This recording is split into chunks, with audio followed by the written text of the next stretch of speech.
Hello, word nerds. Welcome to the dictionary. We have so much fun here. I hope if you are enjoying this show that you are telling the people about it. You gotta tell the people so they can enjoy all the fun that we're having here. I mean, we have plenty to go around. We're not gonna hold on to the fun all by ourselves. We gotta spread the love. Yeah. All right. Let's talk about the words in this episode. The first one is cobwebby. We're picking up where yesterday's episode left off. Also, I mean, if you're jumping in the middle, if this is your first episode, what are you doing? What are you doing?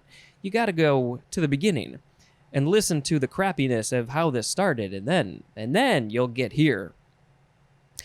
Cobwebby, adjective from 1854, 1. Filled or covered with cobwebs, as in a cobwebby barn. That wasn't as spooky as I hoped it would be.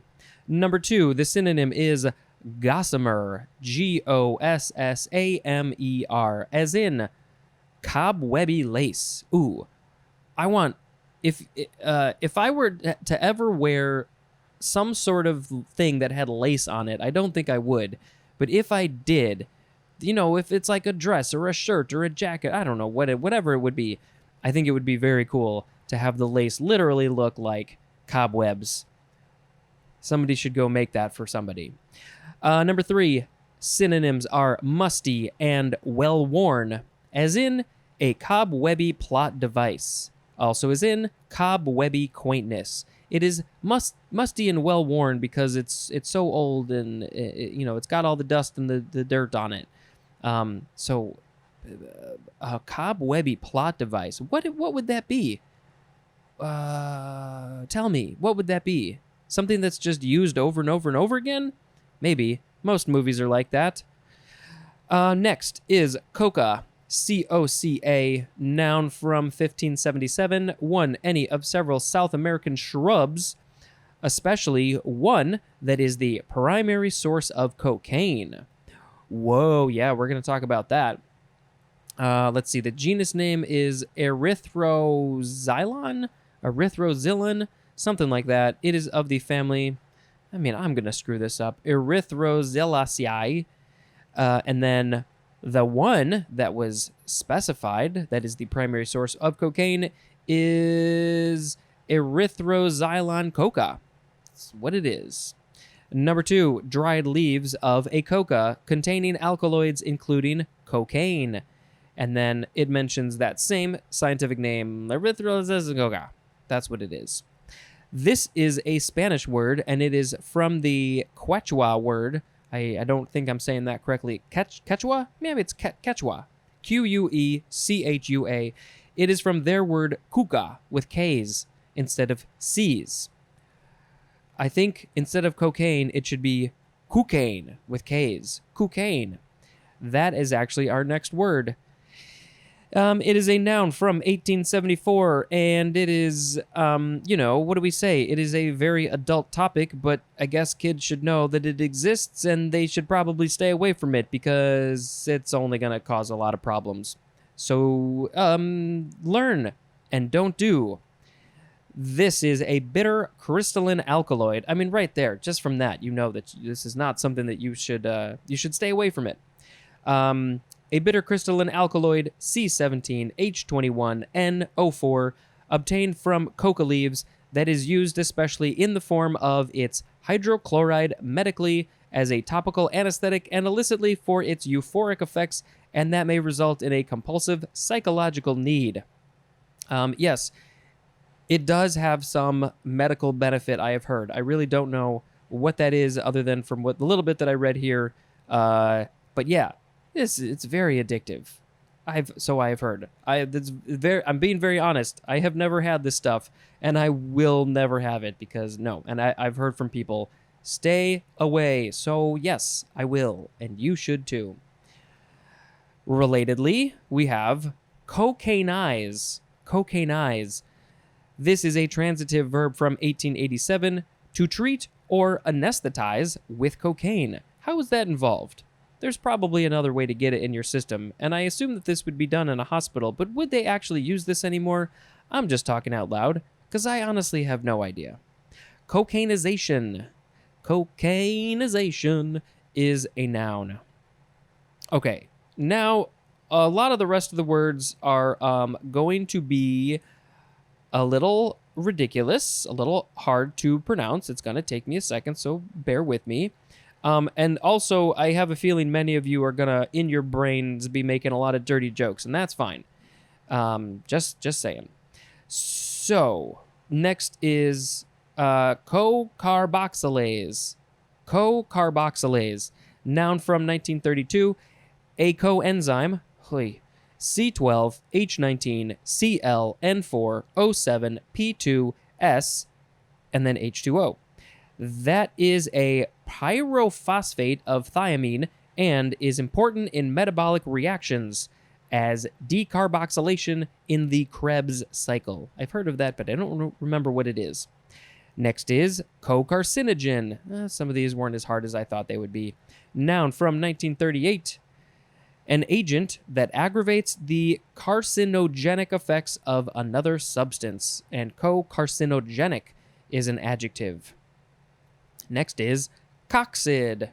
Why did I get so loud when I said coccid? C-O-C-C-I-D, noun from circa 1889, and the synonym is scale insect. Scale, like, what sort of scale are we talking about? The scale that you weigh yourself on? Or the scale that's on, like, reptiles and fish? I'm assuming that it's the latter, but maybe we have to find a picture of this scale insect and see why is it called that. And also, why is it called coccid? It is from New Latin coccus, which is a genus of scales. Now, would it be coccus or would it be just coccus? C-O-C-C-U-S. I think it would be that, because I think we're actually are we going to get to that word? I'm not sure. Well, why are you guessing? Let's just figure this out. From Greek, kokos, which means grain, or kermes, with a K. Like, hello, kermes! All right, next. This is the longest word in this episode, and one of the longest words I've seen in this book, I think. It is I already screwed it up. Coccidioidomycosis. There's like 2 or 3 extra syllables in there than I think there should be. Coccidioido... You heard me. Noun from 1937. Let's spell it. That'll be fun. COCCIDIOMYCOSIS. It is a disease, especially of humans and domestic animals, caused by a fungus, Coccidioides. That's an easier way to remember. Coccidioides, but it's coccidioidomycosis. That's the fungus part. And the disease, humans and animals, caused by a fungus and marked especially by fever and pulmonary symptoms. And by the way, the scientific name is Coccidioides immitis or immitis. Next is coccidiosis. Coccidiosis, noun from 1892. Infestation with or disease caused by coccidia. Okay, so that is kind of our next word. That is the plural of the next word, which is coccidium. That's the singular form. This is a noun from circa 1879. Any of an order, coccidia, of protozoans, usually parasitic in the digestive epithelium of vertebrates. Some of you are like, oh, those words sound so good to me. I love it so much. And some of you are like, what are you talking about? Okay, next is coccoid. Coccoid. C-O-C-C-O-I-D.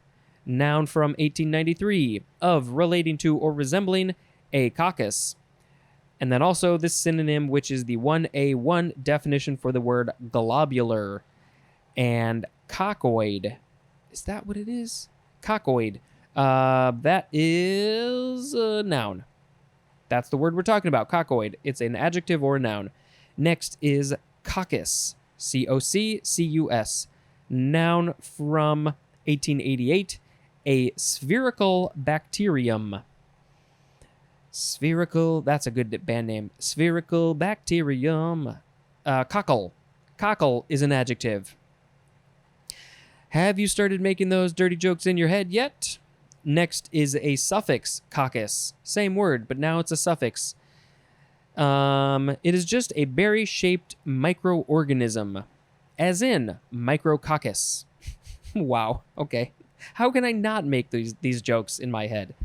Next is, I'm an adult, but I'm also very immature. Okay, next is coccygeal. Coccygeal. Coccygeal. Adjective from 1836 of or relating to the coccyx. That we will learn about shortly, but it is from Middle Latin coccygius, which is of the coccyx. From Greek, coccyx with K's. Wow, that is the craziest looking word. Kokkyx.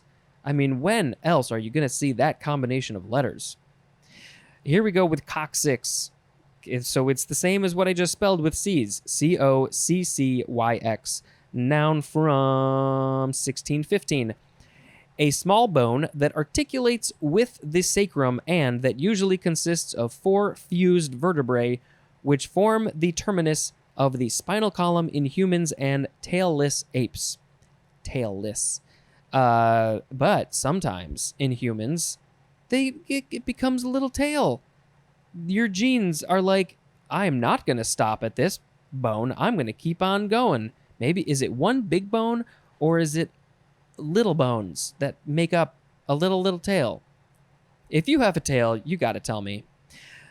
This is from Greek coccyx, which means cuckoo or coccyx. Cuckoo. From its resemblance to a cuckoo's beak. Interesting. So you got a bird's beak on your butt. Ha. All right, next is cochin. Capital Cochin. Noun from 1853. Any of an Asian breed of large domestic chickens with thick plumage, small wings and tail, and densely feathered legs and feet, called also Cochin China. Cochin China. Oh, because it's from Cochin China, which was part of French Indochina. Indochina, Cochin China. Okay, next is, so I think it would be pronounced cochineal. Cochineal. I would want to say cochineal, but clearly I'm wrong. I'm the dummy here. It is cochineal. Cochineal. Cochineal. Or cochineal, I guess, would be fine. This is a noun from 1582. 1. A red dye consisting of the dried bodies of the female cochineal insects. And then number 2, the synonym is cochineal insect. And that is our last word in this episode. But real quick, let's see. Spanish from Old Spanish, cochinilla, which is cochineal insect. Okay, thank you very much. And then our last word is cochineal insect, 2 words, noun from 1801. A small red cactus-feeding scale insect. Ooh, scale insect. Oh, where was that? That is the coccid. Okay. Red cactus-feeding scale insect, the females of which are the source of cochineal. That would be the red dye. Oh, yeah, these are the ones. Sometimes, if you see there's a certain red dyes, or maybe even it would say cochineal in the ingredients, that is made up of bugs. They have ground up these bugs, the females specifically. Oh, great. We're not treating the human women great, and we have to treat the female insects not great. Humans, what are you doing? Specifically men, what are you doing? Yeah, maybe let's do better and not blend up the bugs to put in our makeups and possibly foods. All right. So the words today were cobwebby, coca, cocaine, cocaine eyes, co-carboxylase, co-carcinogen, coccid, coccidioidomycosis. I said it right on the first try. Coccidiosis, coccidium, coccoid, coccus, coccygeal, coccyx, cochin, cochineal, and cochineal insect. How many syllables is this one word? 1, 2, 3, 4, 5, 6, 7, 8. 8? 8! 8. 8 syllables this word is. So let's just sing a song about that word because it would be funny to embarrass myself like this. No.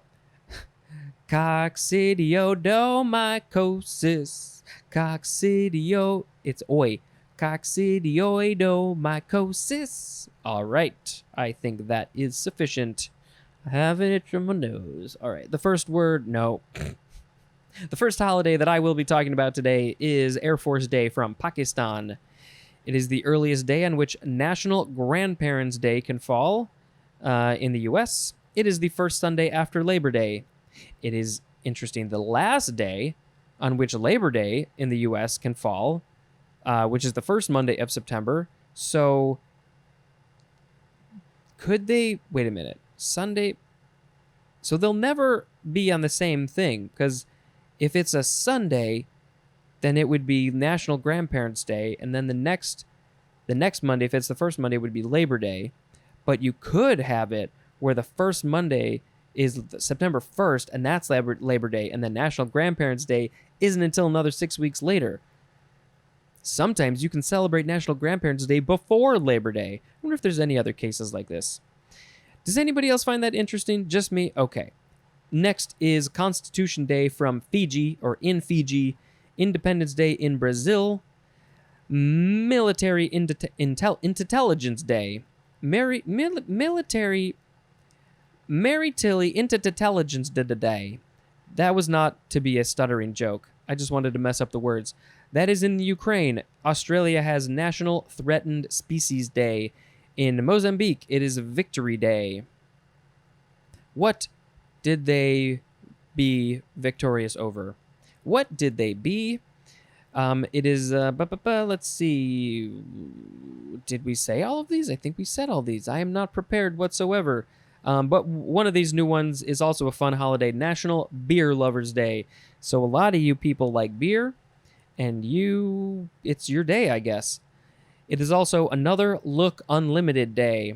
It is Google Commemoration Day. Grandma Moses Day. I've heard of her, and I don't know what she did because I'm dumb. National Acorn Squash Day. There's National Beer Lovers Day. National Feel the Love Day. National Grateful Patient Day. If you are a patient and you're not grateful for the care that you're being given, you gotta fix that. Not just today, every day. National Neither Snow Nor Rain Day. If it doesn't snow on this day, or rain, I should say, I will be amazed. It is Salami Day, Superhuman Day. Oh, so that's interesting. I like this. It's got a picture of people playing basketball in wheelchairs. Let's see.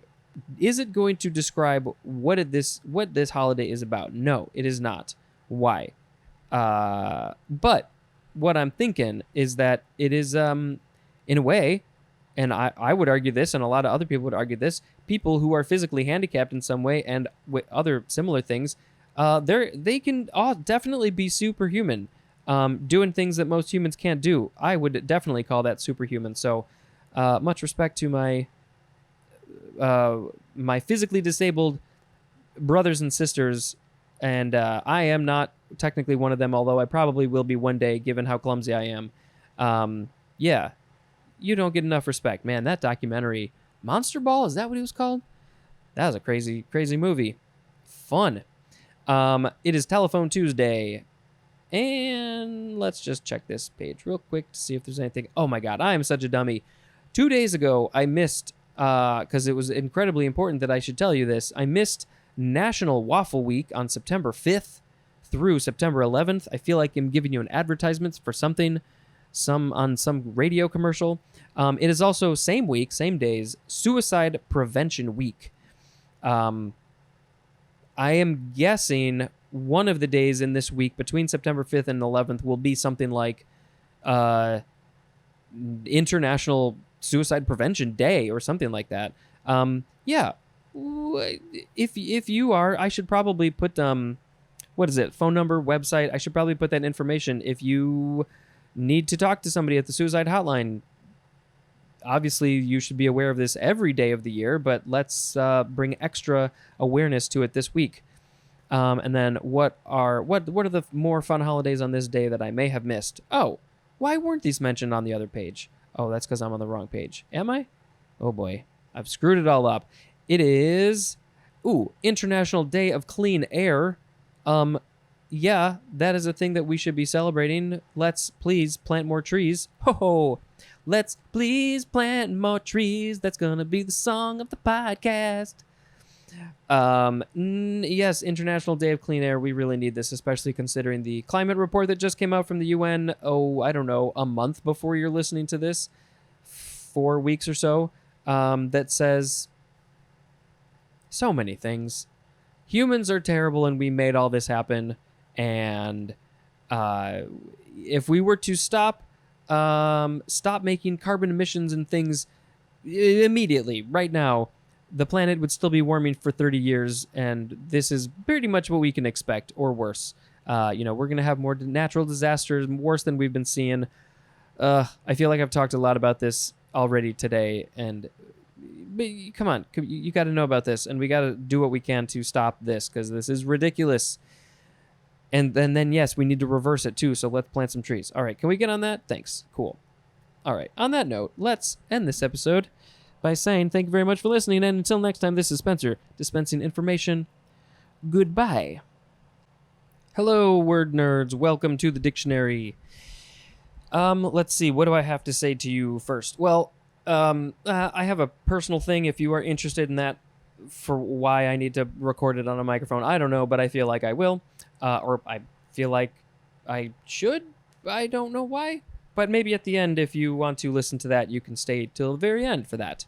I guess it's kind of like in Ologies, she tells a secret at the end. If you didn't know that, go back and now listen to all the secrets at the end of the episodes. It's pretty great. So I get a little personal, I guess, because that's what podcasters do. They got to talk about themselves. And this episode is going to be interesting. It might be hard to pick a word of the episode. It might be hard. So, let's just read them. The first one is cochlea. C-O-C-H-L-E-A, noun from 1688. I feel like I talk very fast sometimes, so I'm going to try and slow down. A hollow tube in the inner ear of higher vertebrates that is usually coiled like a snail shell and contains the sensory organ of hearing. And then we have to go look at the ear illustration, which we'll do in, 2 or 3 years? We'll find out. This is a really important thing. Cochlear, or cochlear, is an adjective. This is from, it is a Latin word which means snail, or snail shell. I want to thank you for putting me back in my snail shell. I want to thank you for putting me back in my snail shell. If that came in tune, if that was the same key as the actual song, I will be so impressed, but I don't think it was. This is from Greek kochleos, from koklos, which means snail, probably akin to the Greek conche, which means muscle. Yes, it looks like a snail shell, and so when they saw it, they said, hey, that looks like a snail shell, and in Latin it means cochlea, so that's why it's called cochlea. Try not to damage your cochlea. I am afraid that I have damaged my hearing, and the higher frequencies are going away, because when I was younger, I would put speakers up against my head really, really loud, because that's what teenagers like to do, and it was really, really dumb. So I think my hearing is going sooner than it should, but I need to finish recording this before the hearing goes completely. Because I don't want to get a cochlear implant. That is our next word. I think they've helped people a lot, but a lot of people feel very strongly about not having cochlear implants. The deaf community feels strongly about that. At least a lot of them, I have heard. I watched that movie, so I'm an expert. Actually, my sister is an interpreter for the deaf, And so I do feel like I know more about the deaf world than most people, but I am not claiming to be an expert by any means. All I know is the alphabet, but I really think I should learn. We'll talk about that more when we get to sign language. Maybe I will learn sign language by the time I get to the word sign language. This cochlear implant that I'm holding in my hand and on my head is a noun from 1980, an electronic prosthetic device that enables individuals with sensorineural hearing loss, sensorineural hearing loss to recognize some sounds and consists of an external microphone and speech processor and one or more electrodes implanted in the cochlea. It sounds so, I don't even know. I mean, so in that movie, what was it? The Sound of Metal. By the way, after watching that movie, that is a very clever title. Well done, filmmakers, on that one for sure. Also, it was a really great movie, and I think it brought a lot of eyes and ears to the deaf world. And then actually hearing of what it kind of sounds like in the movie at the end. Spoiler alert, if you haven't seen it, you hear somebody with a cochlear implant, and it's just something else. It's very difficult to make that out as real sound, but hey, if you want to hear something, I guess it's better than nothing. I don't know what I would do, honestly. So our next word is well, in the next 2.5 episodes, we're gonna have a lot of more inside your head dirty jokes. You can say them out loud if you want, but I won't hear them unless you tag me in some sort of post. It is the word cock. That's what it is. This means so many things. There are 5 forms of this one word and quite a few definitions. So it could be so many things, not just the thing that you're thinking of. And you know what? If I just say that out loud, that means I'm thinking of it. So, clearly I like to make these dumb jokes because, like I said in the last one, I'm very immature. That's just me. Didn't need to say anything. We could have just gone right through it. So this is a noun from before the 12th century. 1A, the adult male of the domestic chicken. And the scientific name, I love this. It's just Gallus gallus. I don't know why I love that so much. 1B, the male of birds other than the domestic chicken. 1C, the synonym is woodcock. 1D is archaic. It is the crowing of a cock. So that would probably be the male chicken, the rooster. And then also the synonym cock crow. Cock crow. It's archaic. I think I would hear this word a lot more if it were not archaic. 1E, the synonym is weathercock. 2, a device as a faucet or valve for regulating the flow of a liquid. What? Those are called cocks? Maybe that's only very specific situations. I have no clue. 3A, a chief person. Synonym is leader. 3B, a person of spirit and often of a certain swagger or arrogance. I could see that. That makes sense. That tracks. 4A, the hammer in the lock of a firearm. And then I think we'll probably see in the verbs you are cocking the hammer with the cock. 4B, the cocked position of the hammer. So you cock the hammer with the cock to a cock. That's the position and the thing are both called cock. And then 5, usually vulgar. The synonym is penis. We have a phrase, cock of the walk. Now that would work better if they actually rhymed. I guess, do people say walk, cock of the walk? Cock? Do people say cock? Or is it always cock? I don't know. I'm asking you. Or would you say cock of the walk? Cock of the walk. That sounds funny. This is one that dominates a group or situation, especially overbearingly. Yeah, you don't want to be the cock of the walk. Second form of cock is a verb from 1575. It is starting with intransitive. 1, synonyms are strut and swagger. I don't have that. Number 2, to turn, tip, or stick up. That definition is way too spot on. Number 3, to position the hammer of a firearm for firing.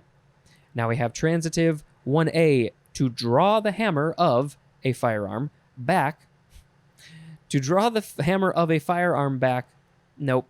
To draw the firing. Oh boy, I skipped a line. It's getting worse and worse. To draw the hammer of back and set for firing. Also, to set the trigger for firing. 1B, to draw or bend back in penetration for throwing or hitting, as in a quarterback cocking his arm. Also is in cock a bat. You're getting ready to use it to hit something else. Is that a metaphor for something? 1C, to set a mechanism as a camera shutter for tripping. Yeah, it's just like the hammer. No, the firearm. The hammer on the firearm. 2A, to set erect, as in a dog with one ear cocked. And 2B, to turn, tip, or tilt usually to one side, as in cock one's head. Number 3, I didn't realize there was a 3, to turn up, as a hat brim.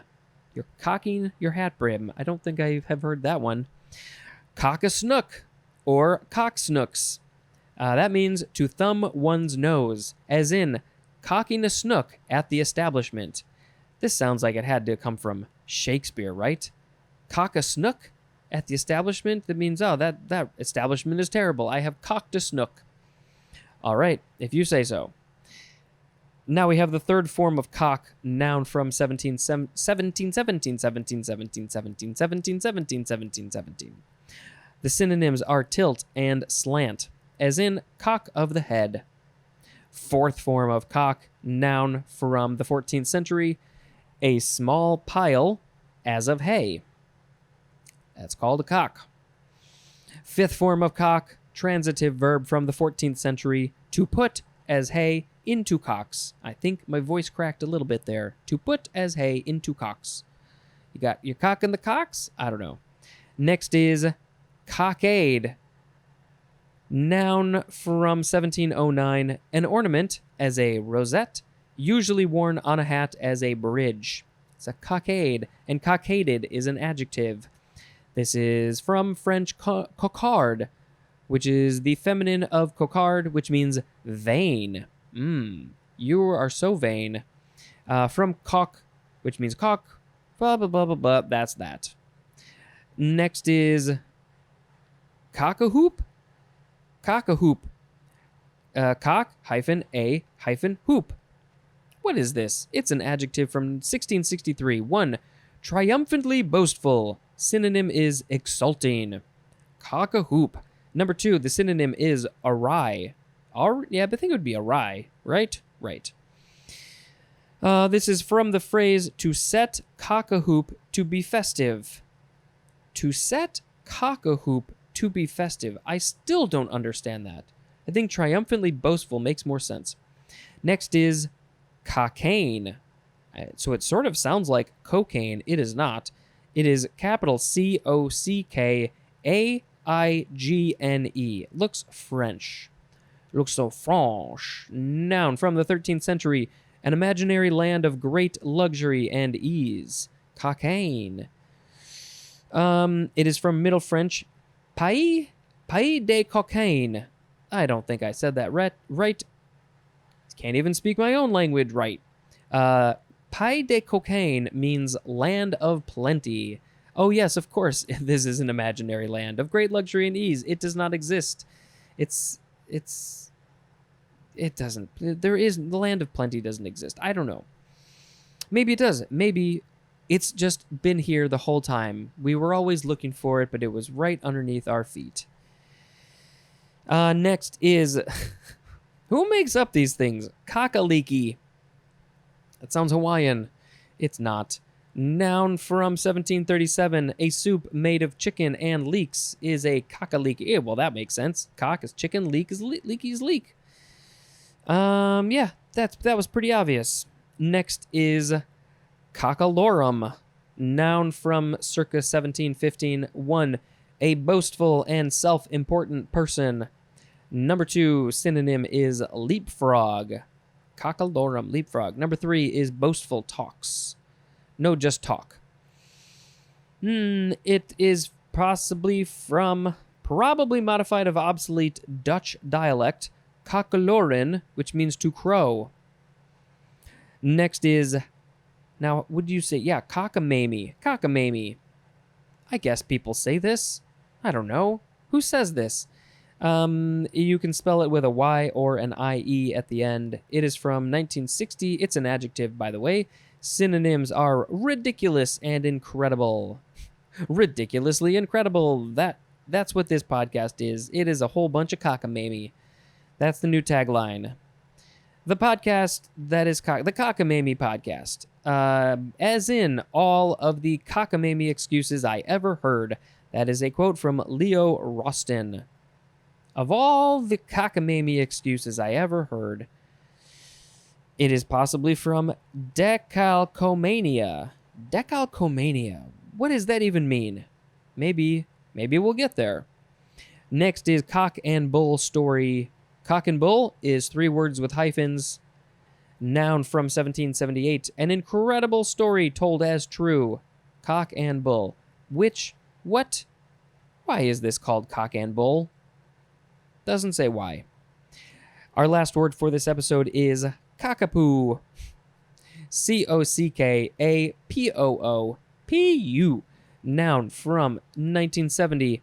A dog that is a cross between a cocker spaniel and a poodle. Why wouldn't it be cockadoodle? Cockadoodle? No, it wouldn't be. Cockapoodle? Cocker. Yeah, cockapoo is fine. That's it for that. So the words today were cochlea, cochlear implant, cockade, cockahoop, cockane, cockaleaky, cockalorum, cockamamie, cock and bull story, cockapoo.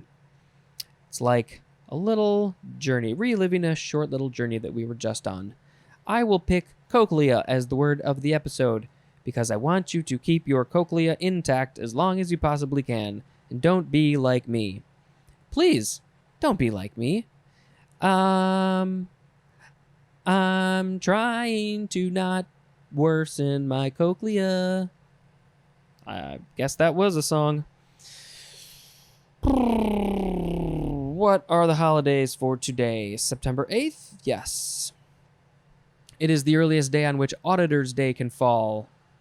That is in the Church of Scientology. Why did I read that? It is the earliest day for Grandparents' Day in Estonia.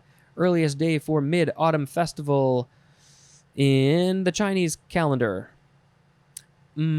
Earliest day for Turkmen Bakshi Day in Turkmenistan, obviously. It is the day of the Battle of Borodino in Russia, obviously. It is the Feast of Izat. What is that? That is Baha'i. It is Independence Day in of Macedonia from Yugoslavia. I don't usually tell you the where they were from, what they got independence from. Maybe I'll start doing that. It is International Literacy Day. It is Martyrs Day in Afghanistan. It is National Day in Andorra. In Pakistan, it is Victory Day, also Victory Day in Malta. World Physical Therapy Day. I hope I don't need physical therapy. What else? In Spain, Asturias Day. Also, that's, I think, the same, maybe? I don't know. Press Day in Latin America. Fun holidays? Sure, why not? That's what we're here for. International Literacy Day, if I didn't already say that. Yes, I know how to read. Clearly, I'm reading this book, but not everybody does, so I think it would be good if everybody learned how to read. Let's make that happen. It's National Actors Day, and it shows a picture of Lucy and Desi. Lucille Ball. She'll always be known as Lucille Ball, and Desi Arnaz. The State had a very funny sketch on Desi Arnaz, and if you haven't seen it, you should watch it. Lucille Ball was a comic genius, and I really don't know enough about her, and I feel pretty stupid and bad about that. So I need to brush up on my Lucille Ball comedy. But man, that chocolate scene is so classic. And then when they redid it on Will and Grace, Very, very well done, people. I commend you for that. It is National Ampersand Day. I will put a clip of They Might Be Giants' Ampersand song here. And you, ampersand me. Come on. Dot, dot, dot, dot. Dot, dot, dot, dot. This podcast is basically a collection of my brain, so have fun with that. It is National No, that's not how you say that. National Date Nut Bread Day. Have I ever had any date nut bread before? Is that different than date? Like the fruit date bread? I need to find some date nut bread now. National Pledge of Allegiance Day. I don't know about that. At least the God part. I think we could take that out. It is National Women's Equal Pay Day. Why is it today? Why isn't it every day? How many times do I have to say things like that? What? Yes, please. Just do it already. Please, come on. It's not hard. It's Pardon Day. It's Pediatric Hematology Oncology Nurses Day. That's very specific, but yes, we should celebrate those nurses. That's a good thing to do. Obviously, all of these holidays are good things to do, I think. Star Trek Day, yeah, go watch some Star Trek. I should watch more Star Trek. Virgin Mary Day. And I think that's it. We'll check this for good measure. That's it. Thank you very much for listening, and until next time, this is Spencer dispensing information. Goodbye to you. Hello, word nerds. Welcome to the dictionary. As I was preparing my web pages where I read all the holidays from, I was doing some weird little internal mouth beatboxing thing, and it sounded so interesting in my head, but I don't think I could record it because it was so deep inside my face. But it sounded cool to me, and that was fun. Okay, let's talk about the words. But first, I should say that it is the last section of page 238. If you have not subscribed, what are you doing? If you have not written a review, what are you doing? You can go do that. That would be wonderful. Why? Because they tell me. That's what they tell me. I don't know. For some reason, I'm supposed to be in the charts because that's what's considered great. So, hey, let's go do that.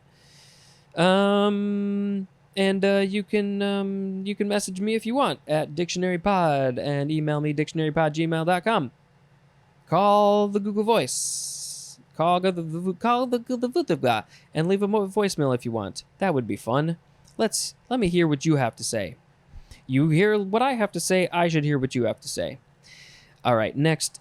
First word is cockatiel. Cockatiel.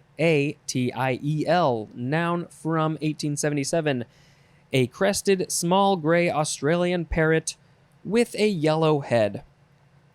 I am thinking of Tweety Bird. I thought putty tat. I did to putty tat. That was probably terrible, but you heard it. Let's see. Dutch. Cacatiele. From Portuguese, cacatila. Also, cacatua. And that means cockatoo. It's a cockatiel.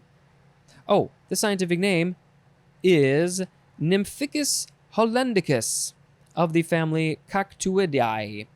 Nymphicus hollandicus reminded me of that awesome scene in Monty Python's Life of Brian. Oh my god, that was so funny. Next is, now I'm just thinking of that scene. Next is cockatoo. Noun from 1634. Do I need to spell it for you? I don't think so. Any of various large, noisy, chiefly Australasian crested parrots. The family name is Cactuidae, especially the genus Cacatua. Yep, that's it for that. Next is cockatrice or cockatrice. Trice. Noun from the 14th century. A legendary serpent that is hatched by a reptile from a cock's egg and that has a deadly glance. Ooh, its glance is so deadly. Why do I think that's funny? This is from anything interesting. Cockatrice, which means ichneumon or cockatrice. Nope, not interesting to me. Next is What? Cockchafer. Cockchafer. I thought it was cockchafer, but I guess the enunciation... No, it is cockchafer. That's what it is. Noun from 1712. A large European beetle, destructive to vegetation as an adult and to roots as a larva. Also, any of various related beetles. The scientific name is Melolontha. Melolontha. It is literally that twice. Melolontha. That's more fun to say than Gallus, but that one's still pretty good. Next is cock crow. Two birds, cock crow, noun from the 13th century. The synonym is dawn.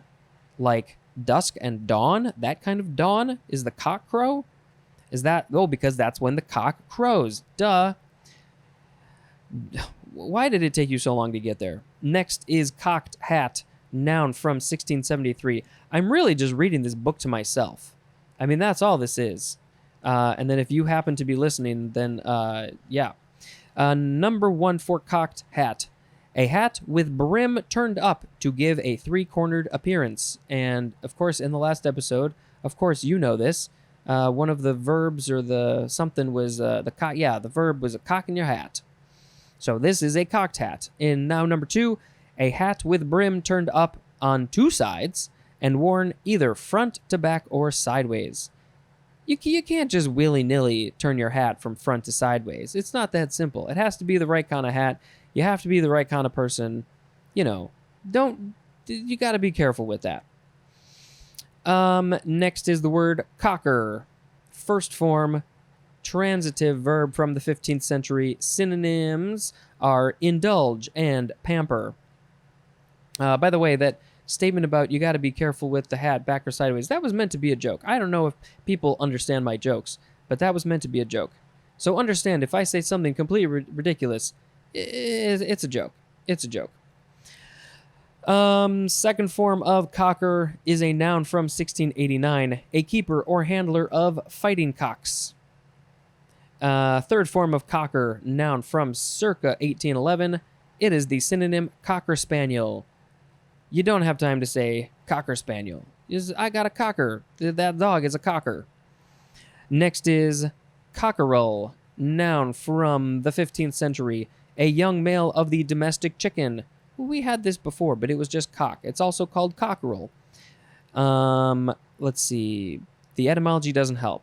So here's cocker spaniel, the whole thing, all spelled out. Noun from 1841. The synonym is English cocker spaniel. It keeps on getting longer. Clearly, they didn't have time to say English cocker spaniel, so that's why it went just down to cocker. And of course, that's the word that they picked, not spaniel. But, you know, people say spaniel too. Number 2, any of a breed of spaniels developed in the U.S. from the English cocker spaniel that are smaller in size and have a shorter muzzle and longer, thicker coat. Yes, they're shorter, they're smaller, so they had to take off the English. That's why the word got the name got shorter.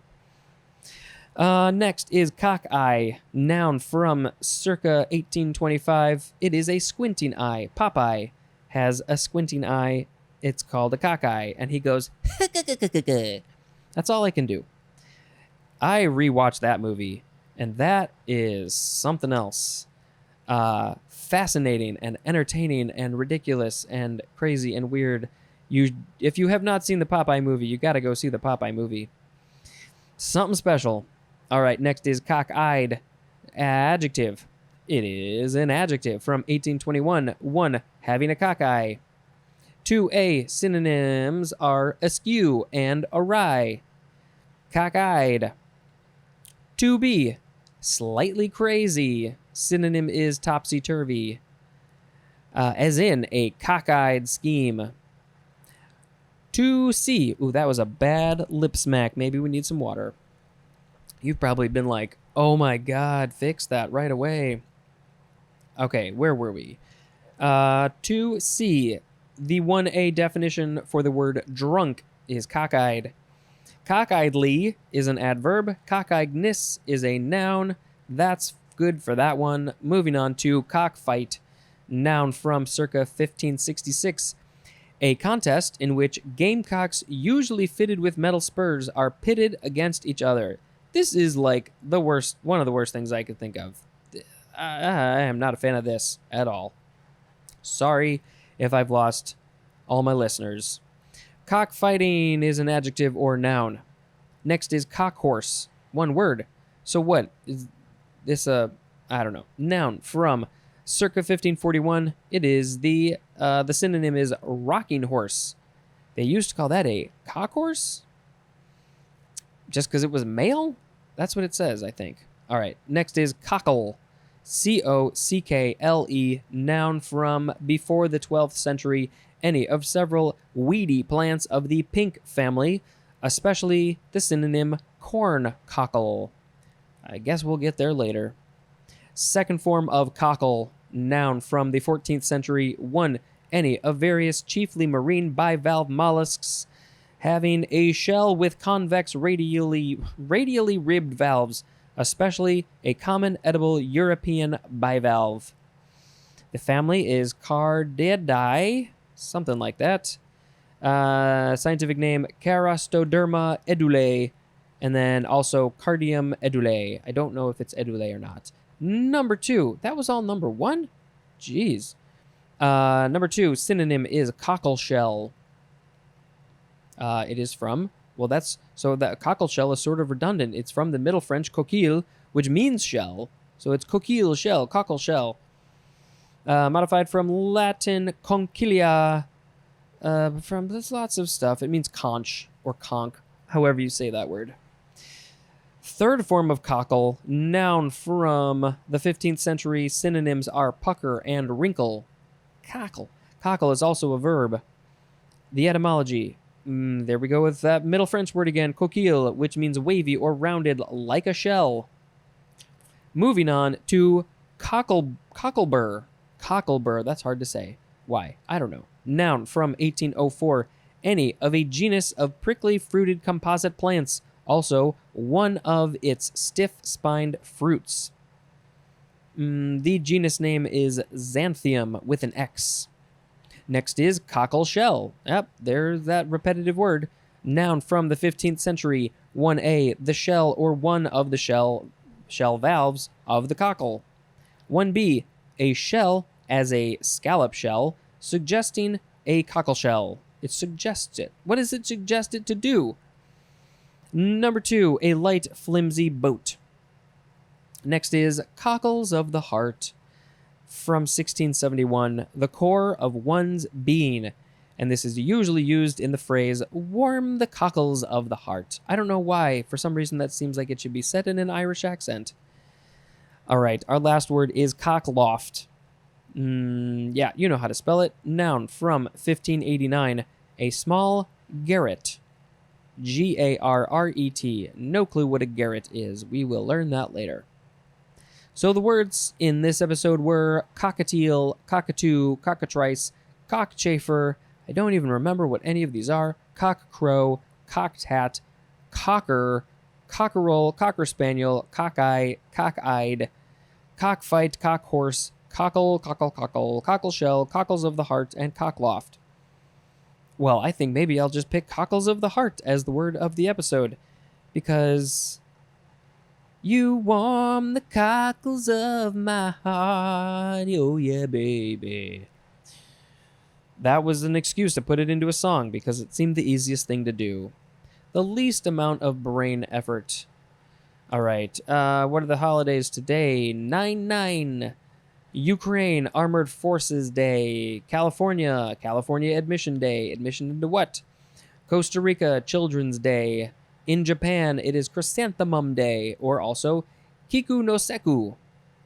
In Slovakia, it is Day of the Victims of Holocaust and of Racial Violence. In the UK, it is Emergency Services Day. Feel like I need to overstretch my lips to speak better. It is Independence Day or Republic Day. The Democratic People's Republic of Korea. So many words. That is North Korea. I could have just said that.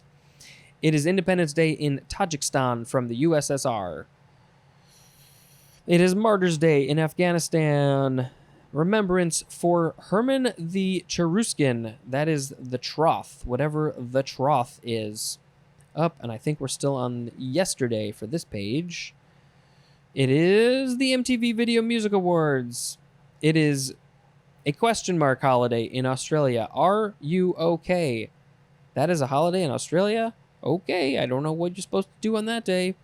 In Costa Rica, it is Children's Day. In Italy, it is Day of Remembrance of the Missing Sailors at Sea. In Switzerland, it is Genevan Prayer Day.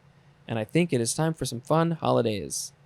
It would be great if in the future for this show, I could actually, like, celebrate each of these in some way. Yeah, that would be kind of cool. It is Care Bears Share Your Care Day. Care Bears Share Your Care Day. I don't know the song, the theme song to the Care Bears. But I used to watch that when I was a kid, because I am a child of the 80s. Fetal Alcohol Spectrum Disorders Awareness Day. What? I don't know what disorders and why would they be on spectrum. I don't know anything about that. I should probably know this. Maybe someday we'll actually read about that. It is international, but I also, please, I don't want no babies born with fetal alcohol disorder. That's not good. International Buy a Priest a Beer Day. So if you see, this would be good. If you want a free beer, maybe go to a bar dressed as a priest. See what that brings. Have fun with that. If you do that, let me know. It is International Sudoku Day. I do really like Sudoku. I can do the easies. Great. I can do the mediums. Fine. The hard, there's a pretty good chance I might not be able to finish a hard Sudoku. They get to a point where you gotta guess, or maybe I'm just not smart enough, but it is a fun game. Works your brain, do it. It is National Steak au Poivre Day, whatever that means. It is French. National Teddy Bear Day. When I was a kid, I had a poster in my room of a whole bunch of teddy bears, I think. If I'm remembering this correctly. I think we threw it out when I got a little too old. But I seem to remember, I have vague memories, no, more than vague, of this, like, poster. I think it was a painting of, like, a cabin somewhere, and it had all these teddy bears. Man, I would love to see an image of that again. It is National Wiener Schnitzel Day. Are you okay day in Australia? Yeah, it's probably good to ask people if they're okay sometimes. It is Testers Day. It is Wonderful Weirdos Day. This is my day. Thank you very much. And that is it. Those are all the holidays. Those are all the things. Oh, I think I said I was going to get a little bit personal in the last episode, and I didn't, so maybe I'll do it here. Yesterday, I had an exam because I'm having a little bit of a swallowing issue. By the way, if you're not interested in this, you can just go. You can turn this off. I don't care. I'm just saying this for my own benefit.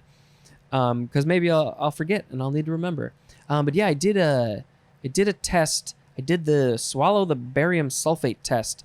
And somebody told me that that was really didn't taste so good, and I was like, oh no, what is it gonna taste like? What is it gonna taste like?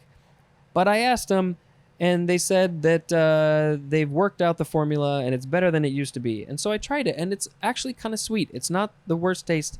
I would choose other things. I would choose it before I tasted other things. So they did a good job at making the stuff taste better, but it's still kind of like you're drinking white paint. And that's a little weird. It's a very heavy, thick thing. And, but before that, the first thing you have to swallow these crystals. And I was like, what am I going to swallow these crystals for? It is exactly like Pop Rocks. It's kind of crazy. And also kind of sweet and tasty. Kind of like Cock Rocks. No, that was in the last episode. We haven't gotten to Cock Rock yet. Is that in the book?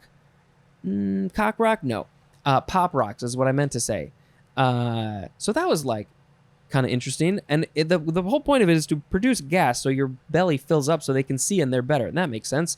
But I didn't know that. And I was like, why am I swallowing this gas? And you're not supposed to burp. Don't burp. They said that because it releases the gas and that's not good. So I had like the tiniest little burp. Not much. When the procedure was over, you feel kind of heavy and you start moving around. And then that's when the burps come. That was funny. all of a sudden it's just like, oh, there's that burp, there's that gassy burp, as I'm trying to like talk to the nurse walking back to the dressing room because I had to put the thing on. Anyway, that's it. I have another appointment in a few weeks to where they put the scope, they put the camera down your throat, make sure everything's cool. The muscles, they're just not swallowing food as strongly as they should. It's fine. Whatever. Cool. We're going to end this episode there. Thank you very much for listening. And until next time, this is Spencer dispensing information. Goodbye. Hello, word nerds. Welcome to the dictionary. Welcome to this book that I have on my lap. This is that book, and I am that person who is reading that book to you, those people. We are at the top of page 239. Apparently, any parents who listen to this may want to listen to this episode first, just to make sure that they're okay with their kids listening to part of this episode. You could do that, or you can just let it fly. You know, like I said in the past many times, this book has basically all the words, so you know, we're gonna get to some stuff that you can decide whether or not you want your kids to hear it at this stage of life. Okay, the first word is Cockney, Cockney. If I were really good at accents, I would do this whole section, this whole word in a Cockney accent, but I don't think I could do that. Noun from the 14th century. Number 1 is obsolete. 1A, a spoiled child. Call that a Cockney? Why? Why is that? 1B, a squeamish woman. I feel like that could apply to a squeamish man too. I don't see why not. I'm so interested to figure out how did this word become those things, and how did it change to what we know of now? Number 2 is often capitalized. 2A, a native of London and especially of the East End of London. I think there's a show, a very, very popular show. Is it called EastEnders, possibly? And it's just, you know, it's just long-running stories about people in that area, and I think it's been going on for years and years. 2B, the dialect of London or of the East End of London. Cockney is an adjective. Cocknify is a transitive verb, so if somebody moves there, they have been cockneyfied. Cockneyish is an adjective, and cockneyism is a noun. So where does this come from? Middle English, cockney, without the C, and then we've added an E, and it literally means cock's egg. Well, now, the cock of the chicken, they don't lay eggs, so that seems sort of paradoxical, but that means cock's egg. It is from cocken or koken, which is... okay, so cocken, which is cock like the bird, plus I-E-Y, which is egg. But it doesn't say why did those words get put together? How did this thing get made? And then how did that become all these other things? A spoiled child, a squeamish woman. I guess if you think about the spoiled child, that could kind of make sense because a child comes from an egg. And then if they're spoiled, I don't know. There's something interesting there. But that is the word cockney, and I can't do it. I am not feeling comfortable enough to do that right now. Next is cockpit, noun from 1585. 1A, a pit or enclosure for cockfights. I guess that's one thing. I never thought that it would be called the cockpit, but I guess that makes sense. Again, as we've said before, don't partake in cockfights. Let's not have these things happen. It's no good. 1B, a place noted for especially bloody, violent, or long-continued conflict. The brain does weird things. I said battle, it says conflict. Number 2 is obsolete, the pit of a theater. All right. 3, a compartment in a sailing warship used as quarters for junior officers and for treatment of the wounded in an engagement. 4, a space or compartment in a usually small vehicle, as a boat, airplane, or automobile, from which it is steered, piloted, or driven. And then it says to see the airplane illustration. Not entirely sure why it's called a cockpit. Where does the word cock come from for this one? I'm looking back at that word a couple episodes ago, and I'm not going to spend any time looking for that. It is what it is. Next is cockroach. Now, I think a lot of people say cockroach. No, maybe I'm making that up. Cockroach. Cockroach. Okay. Noun from 1623. Any of an order or suborder of chiefly nocturnal insects, including some that are domestic pests. For a second, I thought it said pets. I guess probably people do keep cockroaches as pets, but mostly not. And it says to compare to the synonym German cockroach. Well, now how is that? Is that supposed to be similar or different? I assume it would be similar, but maybe they're very different.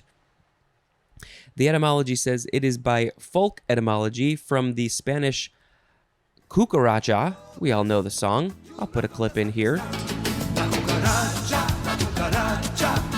ya no puede caminar porque no quiere, porque le falta marihuana que fumar. And cucaracha means cockroach. So that's where we got the name. We just, the English people couldn't say it, I guess. Oh, by the way, the order and suborder are Blattodia and Blattaria. Next is coxcomb. Coxcomb, one word, noun from 1534. Number 1 is the synonym coxcomb spelled with an X instead of CKS. So, I don't know which came first. Maybe the X one did.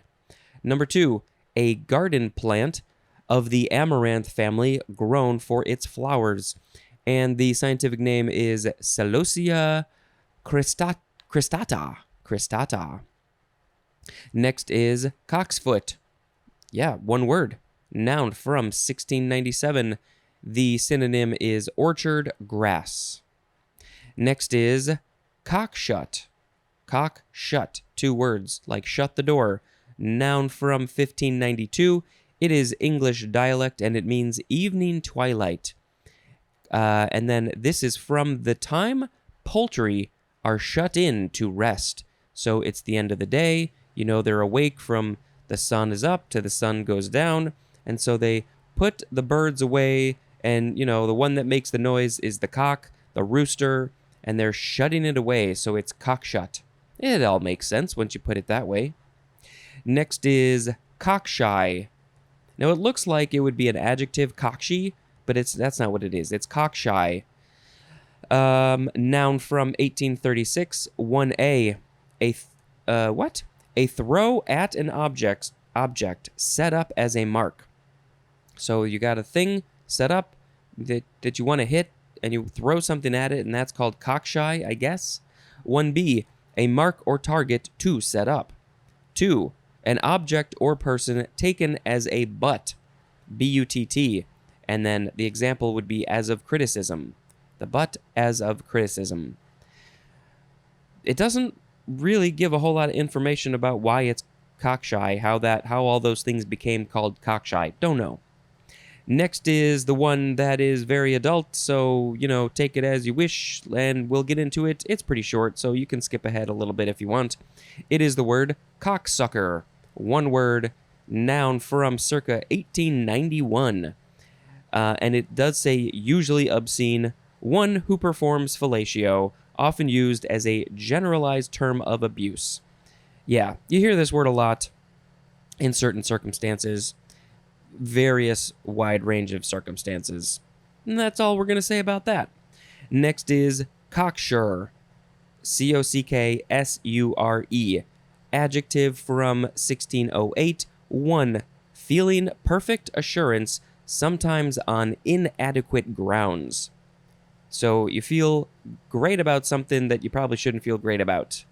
Number 2. Marked by overconfidence or presumptuousness. Synonym is cocky. I am cocksure that this podcast is so great. And then there's another synonym. It's the word sure, just sure by itself. Cocksurely is an adverb, and cocksureness is a noun. It says it's probably from cock plus sure, which I think, yes, it's definitely from cock plus sure. Next is cocktail. First form, noun from 1806. 1A, an iced drink of wine or distilled liquor mixed with flavoring ingredients. 1B, something resembling or suggesting such a drink as being a mixture of often diverse elements or ingredients. What would these diverse elements be? I think that's an interesting use of those words here. As in the example, a cocktail of remembered incidents and pure imagination. That is a quote from Charlotte Lowe, Low. But yeah, I mean, if you're talking about something that's not drink related, yes, it could be diverse elements. And then we have another example, a cocktail of herbicides. 1C, a mixture of agents usually in solution that is taken or used together, especially for medical treatment or diagnosis. A cocktail of medicines going all up through your body.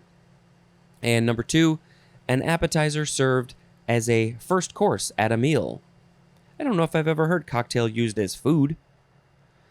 Yep, that's it for that one. Now we have the second form of cocktail adjective from 1852, one of relating to or set aside for cocktails, as in a cocktail hour. This is, often after the ceremony for a wedding and then before the reception, you got to get everything ready, so you have a cocktail hour. You could have cocktail drinks. You could have cocktail foods. You pair the cocktails with the cocktails. And then you probably won't have a cocktail of remembered incidents and pure imagination. But I guess it's possible. Number 2, designed for semi-formal wear, as in a cocktail dress. Third form of cocktail, noun from 1808, a horse with its tail docked. Now, is that docked as in cut off or trimmed in some way, or would it be fancied up with other things? Do they attach various things and feathers to this horse's tail? I hope it's the latter. I hope it's not cut off. But I guess we'll find out when we get to the word dock, because I could see it either way, honestly.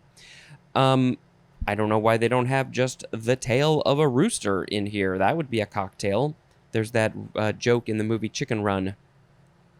All right, next we have cocktail glass, 2 words, noun from 1907, a bell-shaped drinking glass, usually having a foot and stem and holding about 3 ounces, which is 90 milliliters. My mouth was about to say millimeters, but that's very different. And what is next? It is cocktail lounge, 2 words, noun from 1939, a public room, as in a hotel, club, or restaurant, where cocktails and other drinks are served. Let's go to the cocktail lounge, and maybe there will be a lounge singer singing songs. A public room where cocktails and other drinks are served. Next is cocktail party, 2 words, noun from 1928, an informal or semi-formal party or gathering at which cocktails are served. I feel like in 1928, the 20s, 30s, 40s, it was more likely that there would be actual cocktails where they were like, mixed drinks of various ingredients or diverse elements. But these days, I mean, yes, I don't know. I just feel like mostly at cocktail hours and parties and things, it's usually pretty simple drinks. Beer, wine, that's largely what it is. And then maybe a simple cocktail. Next is cocktail table, 2 words, noun from 1939, and the synonym is just coffee table. I only know it as coffee table. Maybe it used to be called cocktail table. We should start calling them cocktail tables, just 'cause. And our last word for this episode is cock up, 2 words with a hyphen, noun from circa 1948. It is British, and it is the 3B definition for the word mess. You have messed it up, you cocked it up. Would it be cocked up or cock-upped? I'm pretty sure it's the first one. I had a little burp in there. It's the first one, cocked up. That would be the past tense. So the words today were cockney, cockpit, cockroach, coxcomb, cocksfoot, cockshut, cockshy, cocksucker, cocksure, cocktail, cocktail glass, cocktail lounge, cocktail potty, cocktail table, and cock-up. So what are we going to pick as the word of the episode? I should have been thinking about this before. These were, there's a variety of words in this episode. Let's see. Let's just pick cocktail as the word of the episode. And can we do it in a sort of lounge singery way? Probably not. Let's give it a try. It's time for cocktail hour. Let's make some cocktails. Let's pull out the shaker. Shaker. Let's pull out the ingredients and put it all together and make a cocktail. Hey. All right, the holidays for today. It is Amerindian Heritage Day. That is in Guyana. I was a little bit confused about that first word, Amerindian, American Indian. I think is what it is a combination of. In Honduras, it is Children's Day. It is Gibraltar National Day. In Belize, it is St. George's K Day, Caye. In China, it is Teacher's Day. It is, in Australia, White Balloon Day. In India, it is Ganesh Chaturthi, also Vinayaka Chaturthi. There is one holiday that I'm saving for the end. I think I mentioned it a couple days ago. You'll understand why when we get there. So let's read some fun holidays. Blame it on the Large Hadron Collider Day. Nah, I don't understand why that would be, why we would need a day to blame things on the Large Hadron Collider. It has done some very good science for us in the world, so if you don't know about that, you should go look into that, but don't blame anything on it. It doesn't appreciate that. Another very odd, highly specific holiday, it is International Creepy Boston Dynamics Robotic Horse Day. So I guess internationally we needed to celebrate that. International Makeup Day. It's like the makeup that you put on your face. National 401k Day. If you have the option to put into a 401k, maybe you should do that so you can save for later. National Hot Dog Day. National Swap Ideas Day. I think that is a really good idea, good thing to do, because you might think you have a good idea, but maybe somebody else has an idea to make your idea better because you can't think of everything. You gotta come up with ideas together with other brains. It is So Be It Day, but it is spelled SEW, so it's like on a sewing machine. So be it. Stand Up to Cancer Day. Yes, let's all do that. TV dinner. And I think that is it for that is all for the main holidays. And then lastly, it is World Suicide Prevention Day. We recently, a few days ago, started World Suicide Prevention Week. And so, yes, we had to have a day where we have to talk about that. Yeah, I mean, as I said in that other one, I'll put some information about how you can contact the suicide hotline, phone number, website, all that stuff. If it is something that you are thinking about, please go talk to somebody. Anybody, please talk to anybody. And on that note, we're going to end this episode. Thank you very much for listening, and until next time, this is Spensive Dispensing Information. Let's be super... Never mind. Let's just end it now. Okay, bye. Hello, word nerds. How are you doing today? I hope you are fine.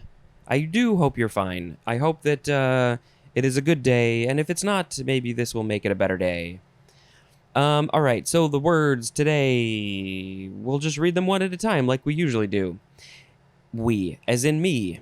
Me, myself, and I. Hello, how you doing? I'm good. How are you? I'm great. Should we read the words? Okay, let's read the words. The first word is cocky, C-O-C-K-Y. This was one of the synonyms in the last episode for the word cocksure. So let's read cocky, adjective from 1768. 1. Boldly or brashly self-confident, as in a cocky young actor. Number 2, synonym is jaunty. I don't think I would have ever put jaunty and cocky together, but I guess that in certain circumstances that makes sense. Cockily is an adverb, and cockiness is a noun. Don't be cocky.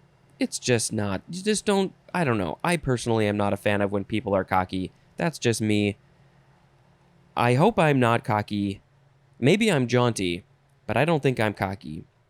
Next is cocoa. C-O-C-O. Noun from 1555. The coconut palm, also its fruit. This is from Spanish, coco, from Portuguese, coco, but it has the little hat accent on the first O, and maybe it's pronounced differently. I'm not sure.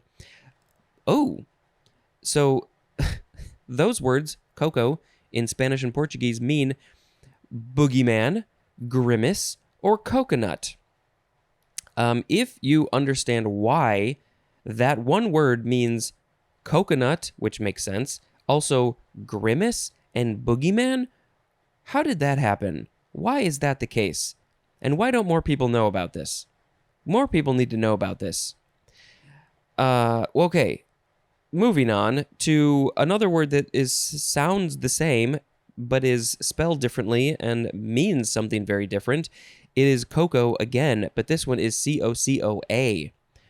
Noun from 1730, 1a, powdered ground roasted cacao beans from which a portion of the fat has been removed. So when you remove the fat from cacao, it somehow becomes cocoa. You have swapped the A's and the O's. 1b, a beverage prepared by heating cocoa with water or milk. That is what I like.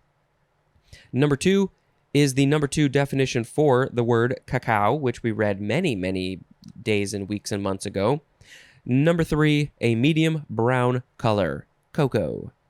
And it's the modified version of the Spanish cacao, C-A-C-A-O. Next is cocoa bean, 2 words, noun from 1855, and it is the number 1 definition for the word cacao. Cacao! Next is cocoa butter, or it could be cacao butter. Both are fine. Noun from 1868, a pale vegetable fat with a low melting point obtained from cacao beans. I just like saying that word cacao for some reason. Next is coconut. Now, if I read this, is it going to say that the definitions, the synonyms, are also boogeyman and grimace? I don't think so, but we'll find out. Coconut, noun from 1516. 1. The drupaceous fruit of the coconut palm whose outer fibrous husk yields coir? What is that word? C-O-I-R. So this fibrous husk yields coir, and whose nut contains thick edible meat and coconut milk. Meat and milk. Technically, not technically. I'm not going to get into that. But usually when we see the words milk and meat, we think of animal meat and dairy milk. But those words can apply to other things that are not meat and dairy, animal related. This is clearly not an animal, but it still has a meat. We call it a meat, and the stuff is a milk. That's fine. So all of those companies who are trying to sue vegetarian and vegan companies for calling their stuff meat and milk, you can't do that because it's totally allowed. See, I fixed the problem right now. Number 2, the edible meat of the coconut. Coconut is not my favorite thing in the world. I don't go out of my way to get like a dessert with coconut shavings on it or something. It's fine. It's okay. I'll eat it if it's there. It's not my first choice. I do have fond memories of getting a coconut from the grocery store as a kid. Not probably the best place you should get a coconut from. But then taking it into the backyard on the sidewalk and hitting it with a hammer or something to try and break it open. Probably not the best thing to do. Then you get the milk out of it, and we probably should have just taken a drill and drilled it so we could put a straw and drink the milk. Then you got to break it open. How did I even eat the meat from the coconut? What did we do? I don't even remember how we did that. All right, next is coconut crab. By the way, it didn't say anything about the boogeyman or grimace, so I'm still looking for the answer on that. Coconut crab is next. I think we're going to have to post a picture of this. Noun from circa 1889. A large, edible, coconut-eating, burrowing land crab. All right, there was a lot of information there. So first of all, it eats coconuts. It burrows in the land.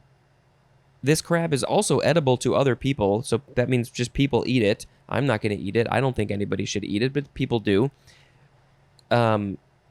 I don't know. I thought there was something else I was going to say about that. It eats things that we eat, and anyway. It is widely distributed about islands of the tropical Indian and Pacific Oceans, and the scientific name is Birgus latro. And if it is what I think it is, I think it looks pretty interesting, and I gotta find a picture and post it, and you can see what it looks like. I almost want to say it looks like coconuts, but I'm not sure about that. But it eats coconuts. If it looked like coconuts too, that would be just mind-boggling. Okay, next is coconut oil, 2 words, noun from 1831, a fatty oil or semi-solid fat extracted from fresh coconuts and used especially in making soaps and food products. Next is coconut palm, 2 words, noun from 1852, a tall, pinnate-leaved coconut-bearing palm that grows along tropical coasts. And the scientific name is Cocos nucifera. So this is the palm tree that grows the coconuts. And maybe we should find a picture of somebody going up the tree to get the coconuts. It is pretty amazing what these people can do. They do it from when they were a kid. And they're very superhuman, I think. All right, next is cocoon. Cocoon, first form, noun from 1679. It is a movie that I think maybe I saw when I was a kid, but I don't really remember it, so I think I gotta watch it again. 1A, an envelope often largely of silk, which an insect larva forms about itself and in which it passes the pupa stage. So it is a thing that a larva builds around itself so it can move into the next stage of life. It's pretty amazing. 1B, any of various other protective coverings produced by animals. I am an animal and I can put a blanket around myself, and that is my cocoon. 2A, something suggesting a cocoon, especially in providing protection or in producing isolation, as in wrapped in a cocoon of blankets. Oh, there was my example right there. I didn't even know that was coming. Also is in an interest in the world beyond the everyday cocoon most of us construct. That is a quote from Peter Mayle, Mayle. An interest in the world beyond the everyday cocoon most of us construct. Yes, I very much construct a cocoon around my life. 2B, a protective covering placed or sprayed over military or naval equipment in storage. They spray a cocoon? What is this cocoon spray? I don't know.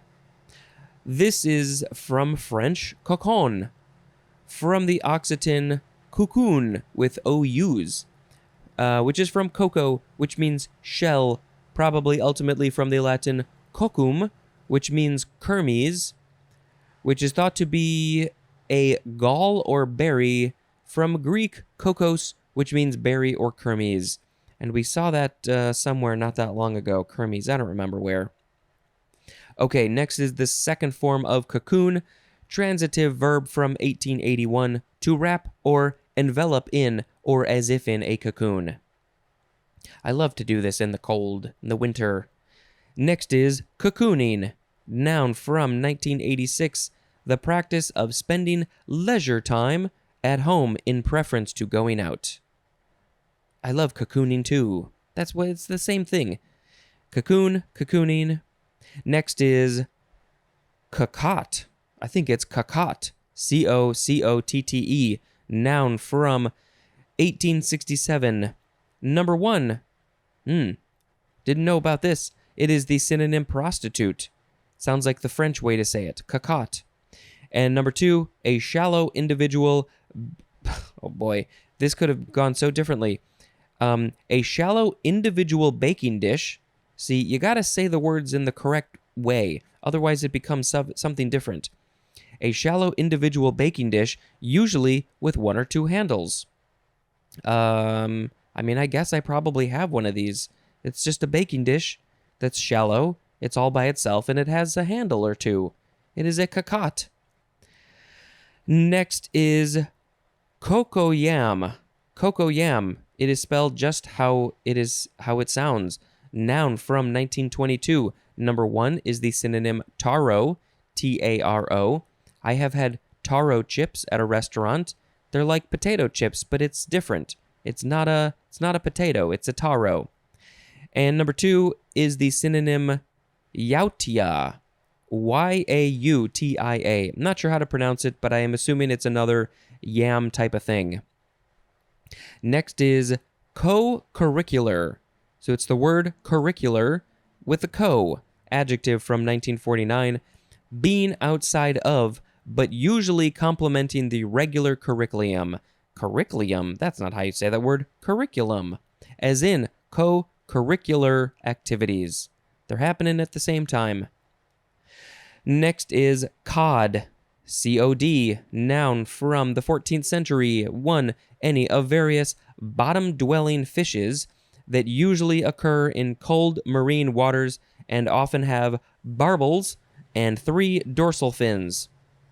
And now we have a couple examples. 1A, one of the North Atlantic that is an important food fish. Food for probably humans and other animals. 1B, one of the Pacific Ocean. So they're in different oceans. So I should probably say all these scientific things. The family name of all these is Gadidae. That's the cod family. And then the North Atlantic scientific name is Gadus morhua. And the scientific name for the one in the Pacific Ocean is Gadus, or would it be Gadus? I don't know. Gadus macrocephalus. Number 2, any of various bony fishes resembling the true cod. So there are fake cods and true cods. Next is cod again, but this one is an abbreviation for codex. So would the abbreviation be code? Maybe? Not sure. And then our last word is COD, all caps, abbreviation for cash on delivery, also abbreviation for collect on delivery. Yeah, this is a thing that when the person delivering something to somebody else, it hasn't been paid for yet, so they have to collect the cash on delivery. So the words today were cocky, cocoa, cocoa bean, cocoa butter, coconut, coconut crab, coconut oil, coconut palm, cocoon, cocooning, cacot, cocoa yam, co-curricular, cod or code, and COD. You put the lime in the coconut, and you shake it all around. What is the word of the episode? Oh, it's got to be cocoa, right? Cocoa. Cocoa. Cocoa, cocoa, cocoa, cocoa, cocoa, cocoa, cocoa, cocoa, cocoa, cocoa. What are the holidays for today? It is September 11th. I'm pretty sure we're going to talk about that. In Russia, it is Battle of Tendra Day. In Pakistan, it is death anniversary of Qaid-e-Azam Muhammad Ali Jinnah. That is a very long name. In the U.S., it is Emergency Number Day, 911. If you don't know how to call emergency, hit 911 and you will call the emergency people. Don't do it as a joke. Don't do it accidentally. I just heard a story where in the first movie, Scream, they forgot to unplug the phone that, brain blanking. Seriously, why is my brain not working right now? I mean, it always doesn't work so good, especially when I'm trying to think of things off the top of my head. Basically, anytime that this happens, I am trying to think of information at the top of my head, and I'm very, very bad at that. I've always been very bad at that, and and then it just stops working. Drew Barrymore is the person that I was trying to think of. At the beginning of Scream, she's calling 911. They didn't unplug the phone, so she would call 911, scream, and then hang up. And she did that over and over again, and then the police showed up, and they were very angry. So don't call 911 if you're not supposed to be calling 911. Anyway, let us talk about the rest of the holidays. Ethiopia, Eritrea, and Rastafari have Enkutatash. It doesn't say what that is. In Catalonia, it is National Day. In the Coptic Orthodox Church, it is Nairuz. In Argentina, it is Teacher's Day. And then, obviously, in the U.S. and probably other places. We are talking about the September 11th attacks. So specifically, it is National Day of Service and Remembrance and Patriot Day. And, this is the 20-year anniversary today. 20 years. 20 years. It's ridiculous. It is, I don't know if I said this already, Ethiopian New Year. In Belgium, it is birthday of Queen Paula. In Spain, it is Dia de Catalunya, so I think that would be related to the, what did we have? The Catalonian National Day. Any other days on this page? Nope. Let's go to the fun holidays, quote-unquote fun. It is I Want to Start My Own Business Day. It is Aunt's Day. That would be the aunt related to the uncle. Aunts. There's probably an Uncle Day too. That's fine. But yeah, celebrate your aunts. I think most people have pretty awesome aunts. Sharon is an aunt, and so we will celebrate Sharon on Aunt's Day. Carl Garner Federal Lands Cleanup Day. I don't know what that is, but maybe all the lands should be cleaned up. Farmers Consumer Awareness Day. German Language Day. International Drive Your Studebaker Day. That's a car. I think that's the car that they had in the first Muppet movie. So if you have a Studebaker, drive the Studebaker. Libraries Remember Day. Remember the libraries, but also remember to go to the libraries. It's Make Your Bed Day. No, you can't make me. National Day of Service and Remembrance. We said that's 9/11 Day. National Emergency Responders Day, which is related to September 11th, the attacks, but also probably, the fact that it's 9/11. National Hot Cross Bun Day. Hot cross bun, hot cross bun.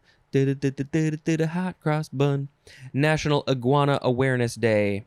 I forgot to ask my brother-in-law about an iguana story yesterday. I got to text him about that. National Lace Making Day.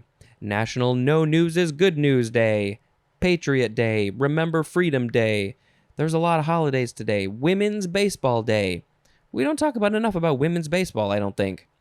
World First Aid Day. And anything else missing on this page? Nope, that's it. Those were all the holidays. So many things to talk about, and we're just not going to talk about them. Thank you very much for listening, and until next time, this is Spencer dispensing information. Goodbye. Hello, word nerds. Welcome to the dictionary. Hello, word nerds. Welcome to the dictionary. Nobody sent me in a theme song, a 5 or 10 second theme song. You can do it by emailing me at dictionarypod@gmail.com. All right, the first word in this episode is coda, C-O-D-A, noun from circa 1753. 1A, a concluding musical section that is formally, I don't know why it's so hard for me to say that, formally distinct from the main structure. So it's the end of the song. 1B, a concluding part of a literary or dramatic work. Number 2, something that serves to round out, conclude, or summarize and usually has its own interest. Maybe I should do some sort of coda to this podcast at the very, very end in 14 years. Next is coddle, C-O-D-D-L-E, verb from 1598. It looks like it's just transitive. Number 1, to cook, as eggs, in liquid, slowly and gently, just below the boiling point. So this, I guess, I have not heard of this because I don't normally cook eggs. If you're cooking eggs or something, very slow and low, as they say. Yeah. Okay, number 2, to treat with extreme or excessive care or kindness. And the synonym is pamper, as in accused the court of coddling criminals. Coddler is a noun. They could be cooking eggs and pampering somebody at the same time. Next is code, C-O-D-E, first form, noun from the 14th century. 1, a systematic statement of a body of law, especially one given statutory force. 2, a system of principles or rules, as in moral code. 3A, a system of signals or symbols for communication. You could say that our alphabet is a code because it's symbols that symbolize sounds and things. So yeah, our alphabet is a code, and all the other languages, there's other kinds of alphabets. Those are all codes. 3B, a system of symbols, as letters or numbers, used to represent assigned and often secret meanings. I think I need to make up my own code. Number 4, the synonym is genetic code. 5, to represent assigned and often... Nope, I skipped a line. Number 5, a set of instructions for a computer. Codeless is an adjective. This is from the Latin codex or codex, and that is trunk of a tree or document formed originally from wooden tablets. Not tabulets, tablets. So that's interesting. We will actually see codex later in this episode, so that we'll see what that says. Yep, trunk of a tree. That is interesting to me.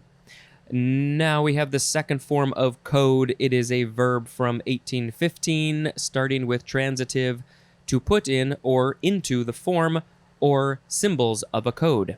And then intransitive, to specify the genetic code, as in a gene that codes for a protein. There has been a lot of work done in the genetic sciences of learning what genes do what, and it's super fascinating. Codeable, that is an adjective, and coder is a noun. Next is code book, one word, noun from 1866, a book containing an alphabetical list of words or expressions with their code equivalents. But, that's just the list of whatever those things were made up to be. This word means this, or this symbol means this, but you could really just pick anything, so that book could be very, very large. Next is codec, C-O-D-E-C. It is an abbreviation for compression / decompression. So it's the whole idea of compression and decompression becomes codec. They just took the first 2 or 3 letters from each of those words. I actually didn't know what this meant, and I use this in my day-to-day work because I deal with video, and we compress the videos. You have to export them out as some sort of file type, and each of those file types have a codec associated with it. So yeah, I should have known that, but I didn't, and I learned something new. Next is codeine, C-O-D-E-I-N-E, codeine, noun from 1850, a morphine derivative, C18, H21, NO3, dot, H2O, that is found in opium, is weaker in action than morphine, and is used especially as an analgesic and what is this? It goes over to the second line. Antitussive or tussive. Let's see. It is from French, codeine, from Greek, kodia, which means poppy head. And yes, I know that opium comes from poppy, the poppy plant. So it's all connected. Next is code name, 2 words, noun from 1919, a designation having a coded and usually secret meaning. And code name with a hyphen is a transitive verb. I think I need a code name. Next is codependence, noun from 1985. The synonym is codependency with a Y at the end, and that is our next word, noun from 1979. A psychological condition or a relationship in which a person is controlled or manipulated by another who is affected with a pathological condition, as an addiction to alcohol or heroin. Broadly, dependence on the needs of or control by another. And yeah, that last statement, the broadly statement, sort of sums it all up. If you are codependent, you have a codependency on a thing. It could be a person, it could be an alcohol, it could be a drug of some kind. That is possible. Lots of people are codependent on things, and it can usually, I think it is maybe not a very healthy relationship, but If it's a fairly minor codependency, maybe it's not too bad. But, in general, I don't think you really want to be codependent on things. You want to be your own person. Be codependent on yourself. Can you be codependent on yourself? All right. Next is codependent. It's an adjective from 1982. Participating in or exhibiting codependency. And codependent is also a noun. I guess that would be the thing that you are codependent on. Next is co-determination, noun from 1949. The participation of labor with management in determining business policy. Co-determination. Next is code word, 2 words, noun from 1884. Number 1, the synonym is code name. There is a game. Is it called Code Names or Code Words? One of those. I played it a couple of times, and that is a fun game. I really like it. Number 2 for code word is the synonym euphemism. Next is codex, C-O-D-E-X, noun from, where does it go? Circa 1665. A manuscript book, especially of scripture, classics, or ancient annals. So this was the one that we saw with the word code, codex. It's just a thing that has some text in it. Yep. Next is codfish, 1 word, noun from the 14th century. The synonym is just the word cod, which was at the end of the last episode, but then also its flesh used as food. Codfish. And then our last word for this episode is codger, C-O-D-G-E-R, noun from 1756. An often mildly eccentric and usually elderly fellow. That's a great definition. As in the example, old codger. So those were all the words. They were coda, coddle, code, codebook, codec, codeine, codename, codependence, codependency, codependent, codetermination, code word, codex, codfish, and codger. I think I will pick codger as the word of the episode, but I did like some other ones. Code, codename, codec. Codger, that's the word of the episode, because I think when I'm older, I will be a codger. I will be an often mildly eccentric and usually elderly fellow. All right, let's talk about the holidays. Commemoration of the mass hanging of the St. Patrick's Battalion. Okay, we're starting off great here. A mass hanging in Mexico. In Russia, it is Day of Conception. In Maryland, U.S., it is Defender's Day. It is the earliest day on which Programmer's Day can fall. That is in Russia. Interesting that we have Programmer's Day because we had code in this episode. Programmers write code. It is Enkatatash. Is that how you say it? In Ethiopia, Eritrea, and Rastafari. I feel like we had another one with those same countries yesterday. Enkatatash. It is the first day of Mashkaram. That's what that is. In the Coptic Orthodox Church, it is Nairuz. I swear to God, are these the same ones from yesterday? I'm on September 12th. Nope. All right. Where else? Where are we? Where did we leave off? In Cape Verde, it is National Day. In the U.S., it is National Day of Encouragement. In Sikhism, it is Saragari Day. Internationally, it is the United Nations Day for South Cooperation. So it's South-South Cooperation. I'm not entirely sure why they have South listed there twice. In the U.S., it is Grandparents' Day. It's also Grandparents' Day in Canada, Estonia, India, Italy. Maybe we should make it International Grandparents' Day. In Latvia, it is Father's Day. What are some more fun holidays? Day of the Homeland. That is in Germany. And it shows a picture of what looks to be some German food. Here it lists International Day for South Cooperation. What is this? What is this? Is it even going to explain to me? It doesn't say what it is. It is National Chocolate Milkshake Day. Yes, please. I would like that. National Day of Encouragement. Anything else? National Hug Your Hound Day. I don't have a hound. I don't have a dog, but if I shall hug other people's dogs today. Oh, relatedly, it is National Pet Memorial Day. It is National Police Woman Day. National Report Medicare Fraud Day. Wow, we have a day for that. Racial Justice Day. Sustainable House Day. There's a picture of solar panels, so maybe you should make your house sustainable. Video Games Day. All the video games should be played today. Let's just double check this page, but I think that's probably it. Oh, we have a week starting on September 12th. A few things. Balance Awareness Week. So get balanced, both physically and mentally. Also, National Assisted Living Week. Both of my grandparents are in an assisted living place to some degree, and so the people who work there need all the respect that they can get because they're helping out the people. They're helping out the elderly people who need some help. They're not always elderly, but usually they are. So yeah, thank you for taking care of those people. And then it is Nephrology Nurses Week. Nephrology. I know what it is, but I can't think of it. Is it gonna say kidney stuff?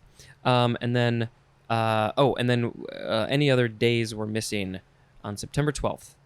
Let's scroll through. Day of the Homeland. That's it. We got them all. Thank you very much for listening to this podcast, and until next time, this is Spencer dispensing information. Goodbye.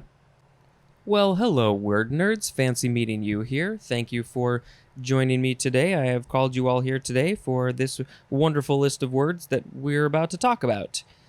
All right, so let's say them after I say this. We're at the end of page 239. I would like you to write a review if you can. Whatever platform you're listening to this on, go ahead and write a review and share this and subscribe this, and you can email me at dictionarypod@gmail.com. You can follow me on Instagram and Twitter at dictionarypod.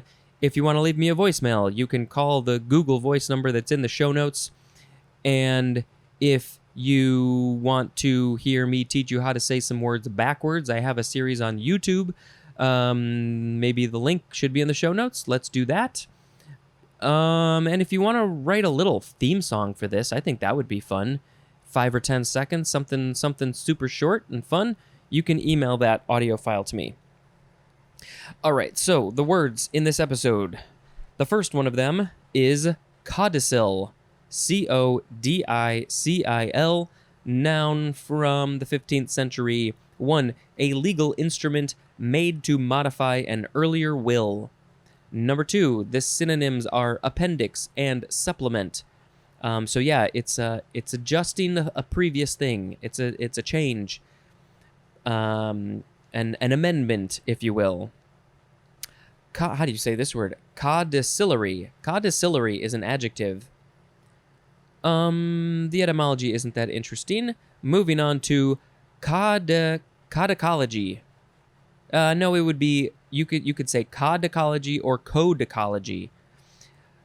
It's a noun from 1953, the study of manuscripts as cultural artifacts for historical purposes. And codicological is an adjective. This, I think, needs to be an episode on ologies. Codicology. Studying old manuscripts, I think this is fascinating. Obviously, this is related to, we had the word in the last episode, codex, which is a manuscript book of scripture and classics and other ancient annals. Annals, by the way, is Annals. Yeah, that's pretty cool. So, next is... Did I say codicological? Yeah, we said that. Next is codify or codify. Verb from circa 1800. 1.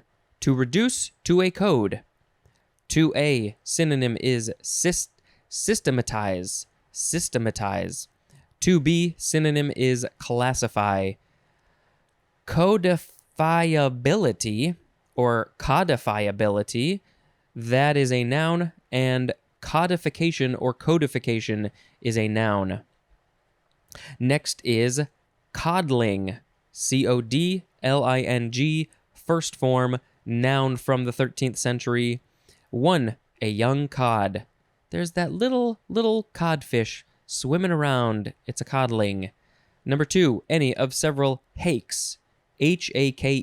It must be a fish, I think. The genus name for that one is Europhysis. Something like that. I don't know what a hake is. We'll find out later. Second form of codling is a noun. You could take off the G in this case. Noun from the 15th century. 1. No, there's no numbers. A small immature apple. Also, any of several elongated greenish English cooking apples. I need to see this elongated greenish English cooking apple. Greenish English. It's a codling. Interesting. And this is an alternative of the Middle English word, which I shall spell for you. Querdling. Querdling? I don't know how they would have pronounced that one. Interesting. Never heard of codlings related to apples. Next is codling moth. Maybe this is a moth that eats these apples. Let's read it. Noun from 1747. A small tortricid moth. Tortricid is Tortricid. No clue what that means. It has larvae that live in apples, pears, quinces, and English walnuts. So yeah, be careful when you open up one of these fruits or this walnut because it could have a moth larvae in it. The scientific name of this moth is Cydia pomonella. I wonder if they live in a very specific region. Next is cod liver oil. Cod liver is 2 words with a hyphen, and then oil is by itself. Noun from 1783. An oil obtained from the liver of the cod and closely related fishes and used as a source of vitamins A and D. I don't think I would like to have any of this oil. Next is codominant. Codominant, adjective from circa 1900. 1a, forming part of the main canopy of a forest, as in codominant trees. 1b, sharing in the control influence of a biotic community. 2. Being fully expressed in the heterozygous condition, as in codominant alleles. Alleles. Alleles. Codominant is also a noun. Next is codon. Codon. Codon. It sounds like a robot. Noun from 1963. A specific sequence of 3 consecutive nucleotides that is part of the genetic code and that specifies a particular amino acid in a protein or starts or stops protein synthesis. I have no clue what any of that is. Called also triplet. It's a specific sequence of 3 consecutive nucleotides as part of the genetic... I mean, I understand a little bit of this, but not really. You know, we're learning stuff here. We're learning stuff. All right, next is codpiece. This I immediately think of the thing that Russell Crowe wore in The Gladiator, and it was sold at auction to John Oliver and his show on HBO, and then it went to the last Blockbuster, and then I think they lost it. Anyway, codpiece. It is a noun from the 15th century. A flap or bag concealing an opening in the front of men's breeches or breeches, especially in the 15th and 16th centuries. So, where does this name come from? Middle English codpes, P-E-S-E, from cod, which means bag or scrotum, plus pes, P-E-S-E, which means piece. Interesting. I don't think, when we read the word cod, I don't think bag or scrotum was part of that. I think it just talked about the fish. So, I mean, yeah, that's what the cod piece is. Next is codswallop. a great word, codswallop. Noun from 1963. It is British, and the synonym is the word nonsense. And the origin is unknown. I get so disappointed when I see amazing words like this and nobody knows where it came from. I want to know, who said codswallop? Who was the first one? Maybe I need to put that on the list of fun words to figure out how to say backwards. Okay, the next word is coed. C-O-E-D. First form, noun from circa 1878. A female student in a co-educational institution. And it says it's short for co-educational student. Now, I have heard this in relation to women specifically, and I still don't understand why. I mean, why can a male student be called a co-ed? If they're all in a co-educational institution, I mean, we'll get to co-education soon, but I don't really understand that. That never made sense to me. Actually makes less sense to me now. But let's read the second form of co-ed, adjective from 1889. 1, of or relating to a co-ed. 2, of or relating to co-education. See, I think co-education is education for men and women, right? So why would a co-ed be of just a female? It doesn't make any sense to me. Number 3, open to or used by both men and women. See? Like co-ed showers, bathrooms, whatever it is. Maybe we will get to a point in culture where this is more okay. Maybe, probably not. Next is co-edition. Co-edition. Noun from 1964. An edition of a book published simultaneously by more than one publisher, usually in different countries and in different languages. Yeah, usually you need one publisher who deals with, publishing in one country, but then you need to publish that book in another country. You need a different publisher, so it has multiple publishers, multiple editions with different publishers, different editions in different languages. Anyway, so here's co-education. Noun from 1852, the education of students of both sexes at the same institution. And co-educational is an adjective, and co-educationally is an adverb. So it was coined in 1852. So does that mean that that was the first time that a institution of some kind, whether it be high school or college or whatever, was allowed to teach people of both sexes all at the same time? I mean, with today's brain, that seems just crazy to me that before that it was schools for women and schools for men. But, from what we know of culture and history, of course, they were always split, which is ridiculous to what we think of now. I guess there are still schools like that. And, if you want to go to a school like that, that's cool. That's fine. Some people are more comfortable with that. No problem there. But also, I don't think there's any reason for men and women to be educated separately. They should get the same education. Okay, but it did not answer my question about why a co-ed is a female. Still doesn't make any sense. So next we have an abbreviation. I think it would be pronounced COEF. It is COEFF or just one F, and it's an abbreviation for coefficient. Coefficient, which is actually our next word. Noun from circa 1715. 1, any of the factors of a product considered in relation to a specific factor, especially a constant factor of a term as distinguished from a variable. 2a, a number that serves as a measure of some property or characteristic, as of a substance, device, or process, as in the example, coefficient of expansion of a metal. No clue what I just read. 2b, the synonym is measure, like a measuring tape, like you're measuring the distance of something. Next is coefficient of correlation. 3 words from 1892, and the synonym is correlation coefficient. So coefficient of correlation means correlation coefficient. And wow, it's probably going to be a while before we before we see that one.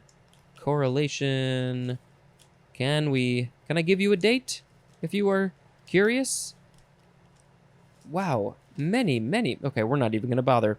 And our last word is 3 words, coefficient of viscosity. Viscosity, you know how to spell that. It is from 1866, and it is the number 3 definition for the word viscosity. Coefficient of viscosity. So the words today were codicil, codicology, codify or codify, coddling moth, cod liver oil, codominant, codon, codpiece, codswallop, coed, coedition, coeducation, coef, coefficient, coefficient of correlation, and coefficient of viscosity. I have to pick codswallop as the word of the episode because it is a great, great word. Codswallop, codswallop, codswallop, codswallop. I would love you to tell me what you think of my songs, and if I have screwed anything up, you are more than welcome to tell me what I have done wrong or said wrong. I would appreciate that. Or if you just want to give me some criticism in general, that's fine. So internationally, it is Day of the Programmer during a non-leap year. I think maybe yesterday we had Programmer's Day or something, and that might have been for a leap year. In Mexico, it is Dia de los Niños Herore. I can't say it. Heroes. Which is heroes' sons, heroes' kids, something like that. The day of the... something like that.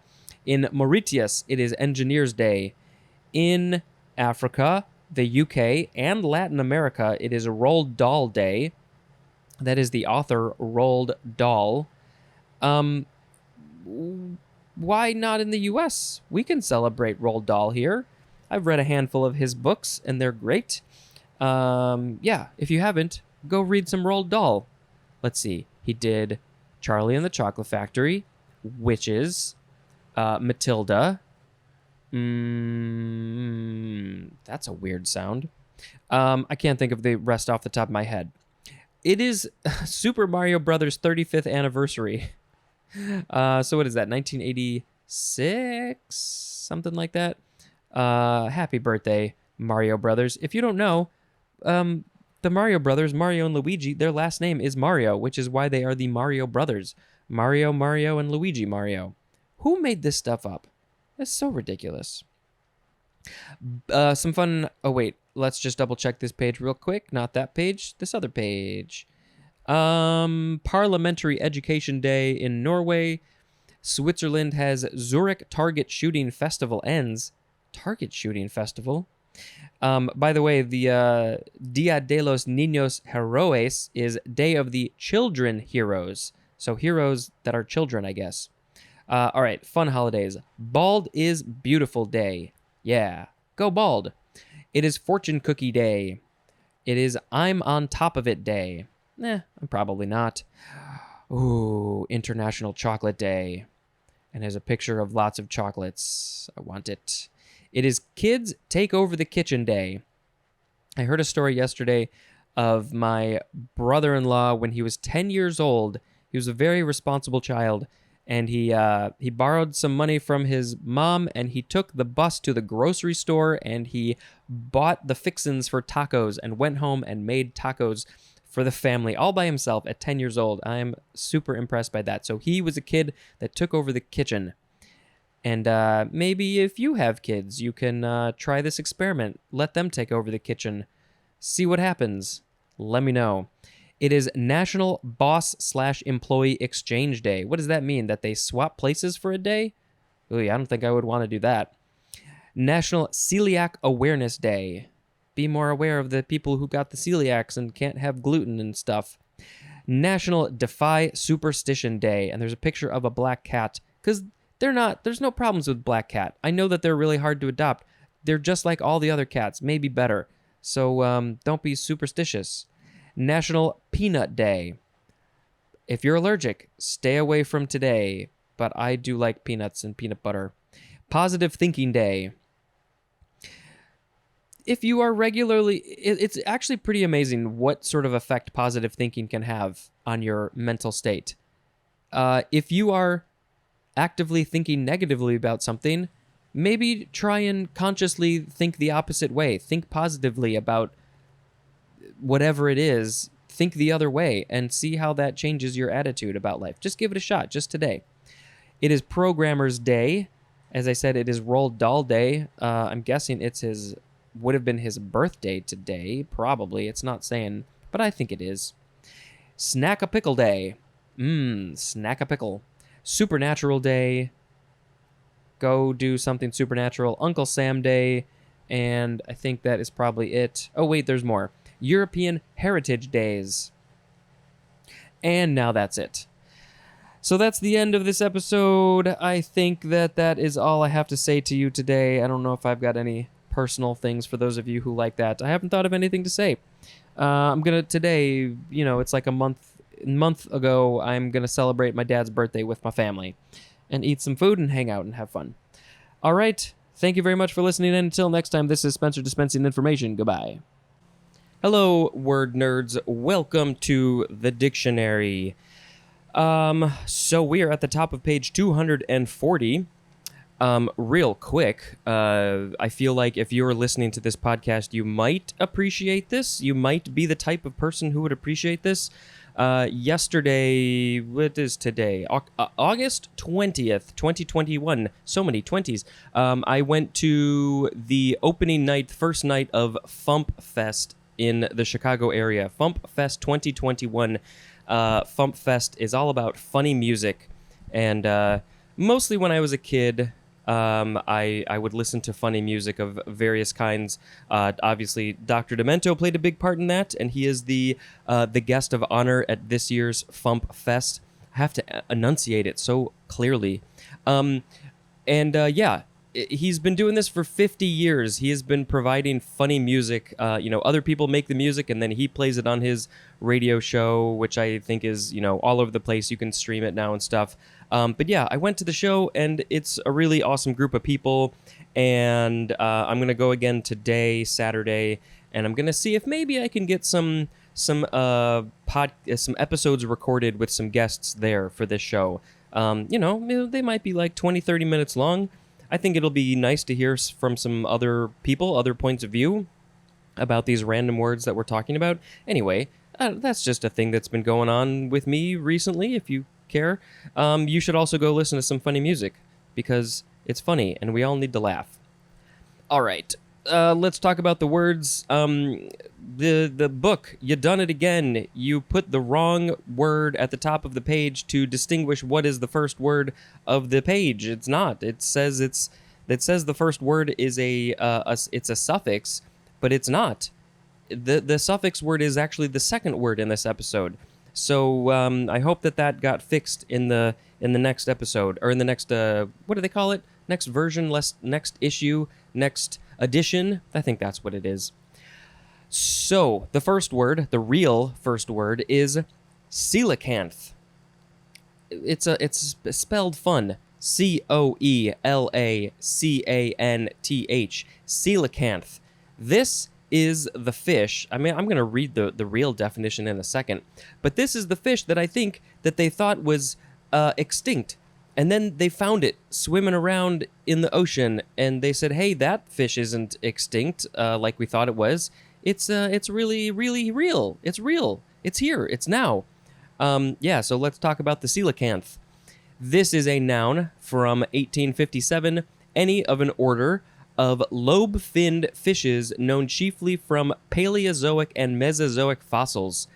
I mean, did it must not have gone extinct. Like, there must have been so few of them that they thought it was gone, because they saw fossils from the Paleozoic and Mesozoic era. When was that? I learned this at some point in my life, and I forgot, but that was a long, long, long, long, long time ago, and it has lived on this entire time without anybody knowing about it. The oceans are vast.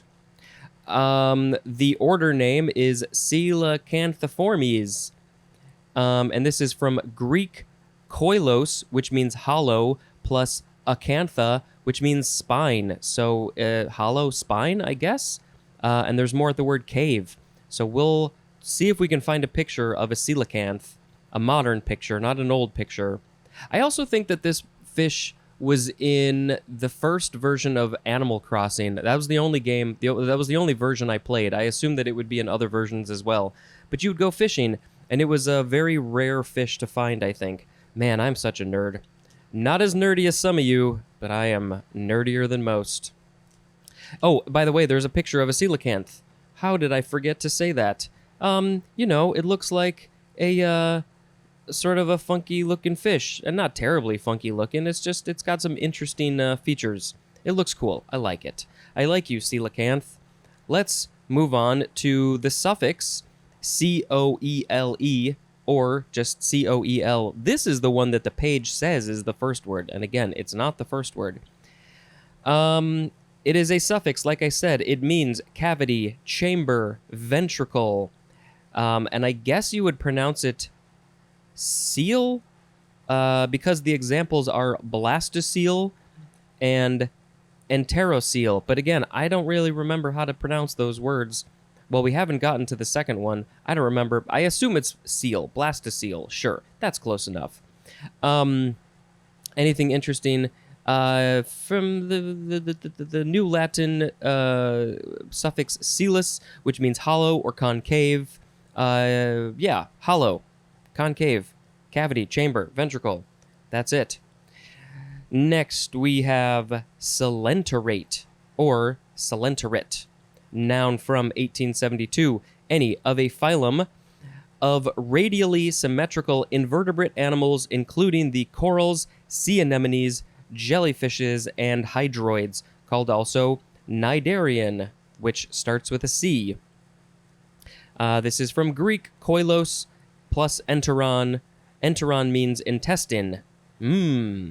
So koilos, that's the same one from the coelacanth. That means hollow. So hollow intestine? I hope your intestines are hollow, so the food, which becomes poop, can go through him. And the phylum is Cnidaria, and the scientific name is Coelenterata, something like that. All right, next we have, so that one was coelenterate. This one is coelenteron. Coelenteron, noun from 1885, the internal cavity of a coelenterate. There we go. Next is celiac. Clearly, we're in the COE section, so it's COELIAC. This is a variation of celiac without the O. Next is coelom. Coelom, COELOM, noun from 1875, the usually epithelium-lined space between the body wall and the digestive tract of metazoans above the lower worms. They are low, and so this is above them. Coelomate is an adjective or a noun, and coelomic or coelomic, that is an adjective. Again, it's from Greek, koiloma, which means cavity. That's pretty obvious. Next is a prefix. I think it would be sen or seno, C-O-E-N or C-O-E-N-O. And it means common or general, as in the example Cenobite. And we did see Cenobite before, but that was the version without the O at the beginning. Actually, scratch that. The example is actually Cenocyte, Ceno-C-Y-T-E, Cenocyte. Our next word is actually Cenobite. That is a variation of Cenobite without the O. That's the one that I was talking about. And here we go with the word Cenocyte. I'm going to guess that it somehow means common or general, or that's going to be part of it. This Cenocyte word is a noun from 1897, 1A, a multinucleic mass of protoplasm resulting from repeated nuclear division unaccompanied by cell division. 1B, an organism consisting of such a structure. 2, it is the number one definition for the word syncytium or syncytium. And cenocytic. Cenocytic is an adjective. Next is, well, based on the pronunciations of all these other ones, I would want to pronounce it senzyme, or senzyme, but it says it is pronounced coenzyme. Coenzyme. So, yeah, the spelling is similar at the beginning, but it is the word co plus enzyme. Coenzyme, noun, from 1947, a thermostable non-protein compound that forms the active portion of an enzyme system after combination with an apoenzyme. I'm sure I read that before. Coenzymatic is an adjective and coenzymatically is an adverb. It is done in a coenzymatic fashion. Okay, relatedly, we have coenzyme A. It's the letter A all by itself. Coenzyme A, noun from 1947, a coenzyme, C21, H36, N7, O16, P3S, that occurs in all living cells and is essential to the metabolism of carbohydrates, fats, and some amino acids. And then compare to acetyl coenzyme A. Next, we have coenzyme Q, noun from 1958. By the way, the A in coenzyme A and the Q are capitalized. The synonym for this one is just ubiquinone. Ibiquinone? No, ubiquinone. I don't know how to pronounce that word.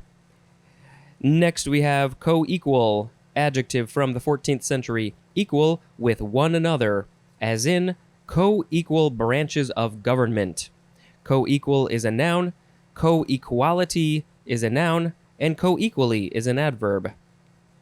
Next is coerce, C-O-E-R-C-E, verb from the 15th century, starting with transitive. I think it's only transitive. Number 1, to restrain or dominate by force, as in religion in the past has tried to coerce the irreligious. And that is a quote from W.R. Inge, I-N-G-E.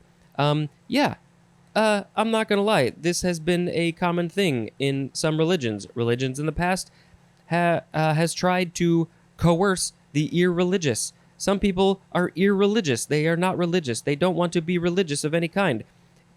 If you want to be religious, that's fine. If you don't want to be religious, that's fine. You got to do you. But don't try to coerce people into believing what you believe, because everybody's different. Number 2, to compel to an act or choice, as in was coerced into agreeing. Also, not cool. I gotta say, I'm not a fan of this word. Number 3, to achieve by force or threat, as in coerce compliance. A synonym for everything is the word force. Coercible is an adjective. I guess that would be somebody or something that is able to be nudged in a different direction, usually with force or threat. Something like that.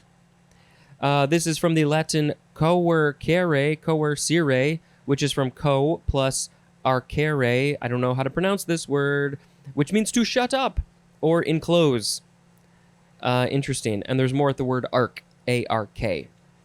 Next is coercion, noun from the 15th century, the act, process, or power of coercing.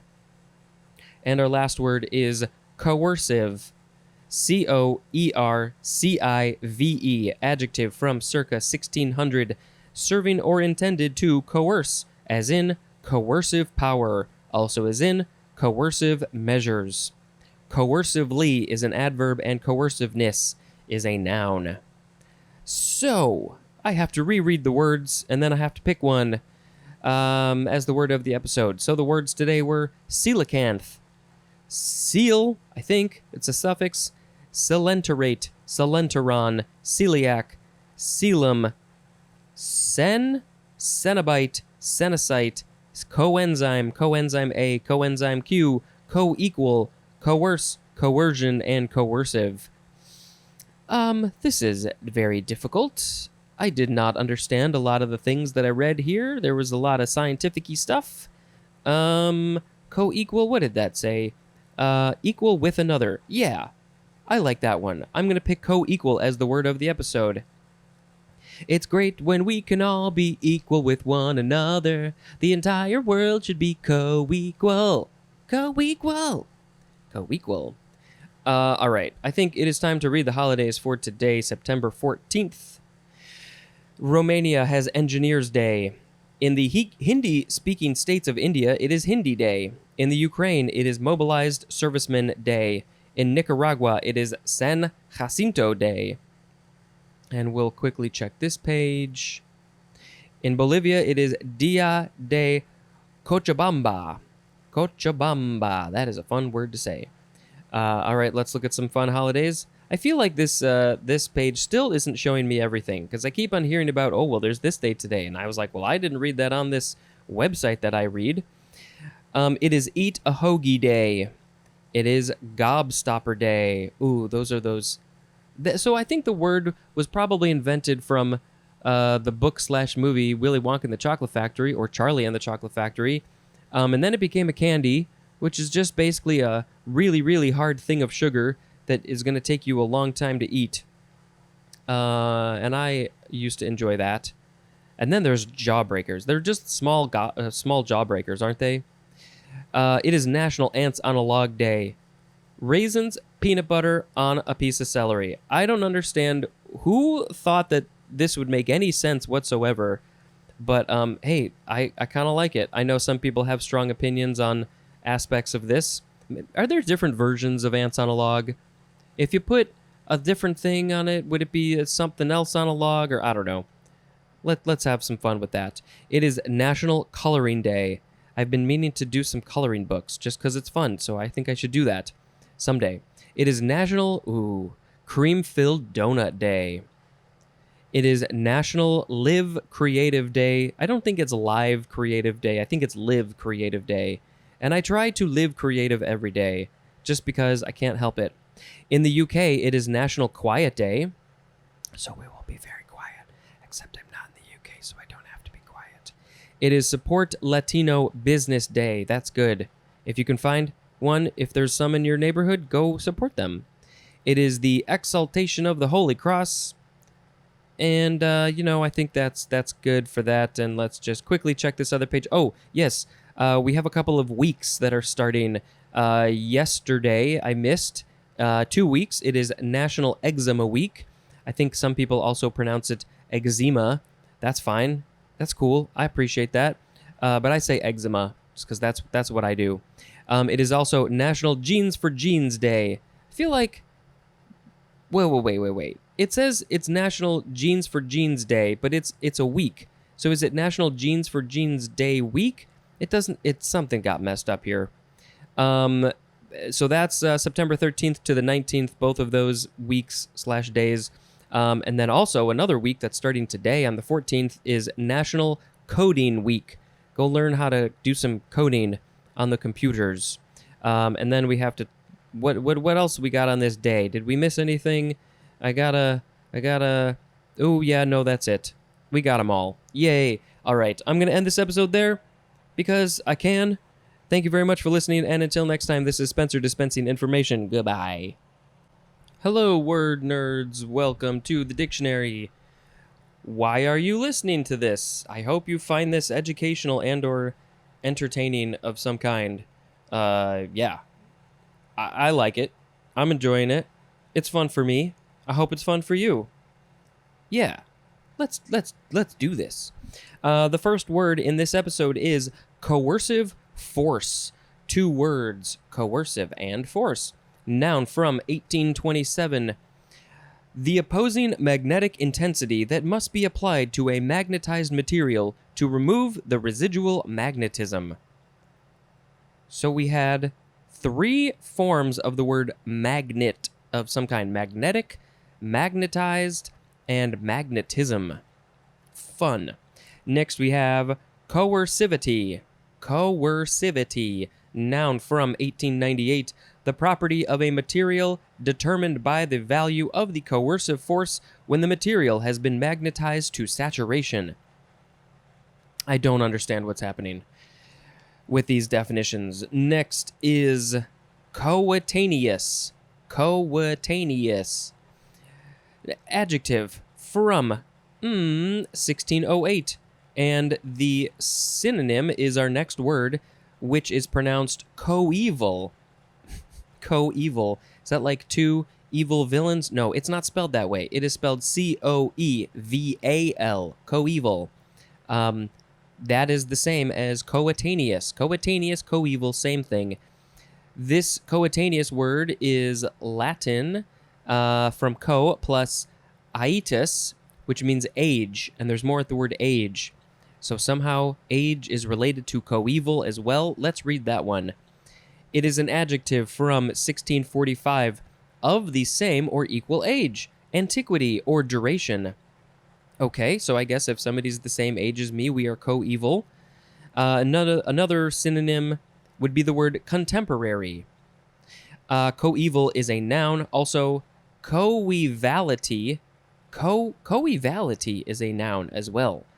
Where do you use that word? This is also from Latin, coivus, from co plus iwum. Is that how you'd say that word, iwum? That means age or lifetime. And there's more at the word aye, A-Y-E. Next is coevolution. Noun from 1964. Evolution involving successive changes in two or more ecologically interdependent species that affect their interactions. And the examples of the interdependent species would be as of a plant and its pollinators. Do I have anything clever to say about that? Nope, I don't think so. I think my brain sometimes shuts off on some of these definitions. Evolution involving successive, but some of them I want to know. Evolution involving successive changes in two or more ecologically independent species. The plants and the pollinators are evolving together because they are in the same habitat, and things change and evolve, and the plant changes a little bit and the pollinator changes a little bit. And then so that they keep on changing. They are co-evolving together. Oh, it's such a beautiful thing. All right, I figured it out. Co-evolutionary is an adjective, and co-evolve is an intransitive verb. Next is coexist. C-O-E-X-I-S-T. Coexist. This is an intransitive verb from 1667. 1. To exist together or at the same time. 2. To live in peace with each other, especially as a matter of policy. A matter of policy? That seems odd, but okay, I'll take it. Coexistence is a noun, and coexistent is an adjective. Next is coextensive, adjective from 1697. Nope, I flipped them. 1679. Having the same spatial or temporal scope or boundaries. And coextensively is an adverb. Next is cofactor. We have finished the COE words. Some of them were pronounced differently than you would think they would be, like in the last episode. Anyway, cofactor. Noun from 1885. 1. The signed minor of an element of a square matrix or of a determinant with the sign positive if the sum of the column number and row number of the element is even, and with the sign negative if it is odd. I wish you could see my face, because I am very confused. But if I had more context, if I were like learning this in a class of some kind, I would understand it. I probably learned this when I was younger. I don't remember. Number 2, a substance that acts with another substance to bring about certain effects. And, especially the synonym coenzyme. If you want to learn about coenzyme, go to the last episode. Number 3, something as diet or a virus that acts with or aids another factor in causing disease. So like the virus is going around, and then there's something else that makes it worse, makes it get spread more, I guess, maybe, possibly. I think that's good. Okay, now we have a couple abbreviations. C of C. It's the letter C of the letter C, and the letter C in both cases is capitalized. Abbreviation for Chamber of Commerce. Next is C of E. Yes, that is the letter E capitalized. It is an abbreviation for, British. Church of England. Clearly that is British and not American. Next is many people's favorite thing in the world, I think, possibly. It is the word coffee.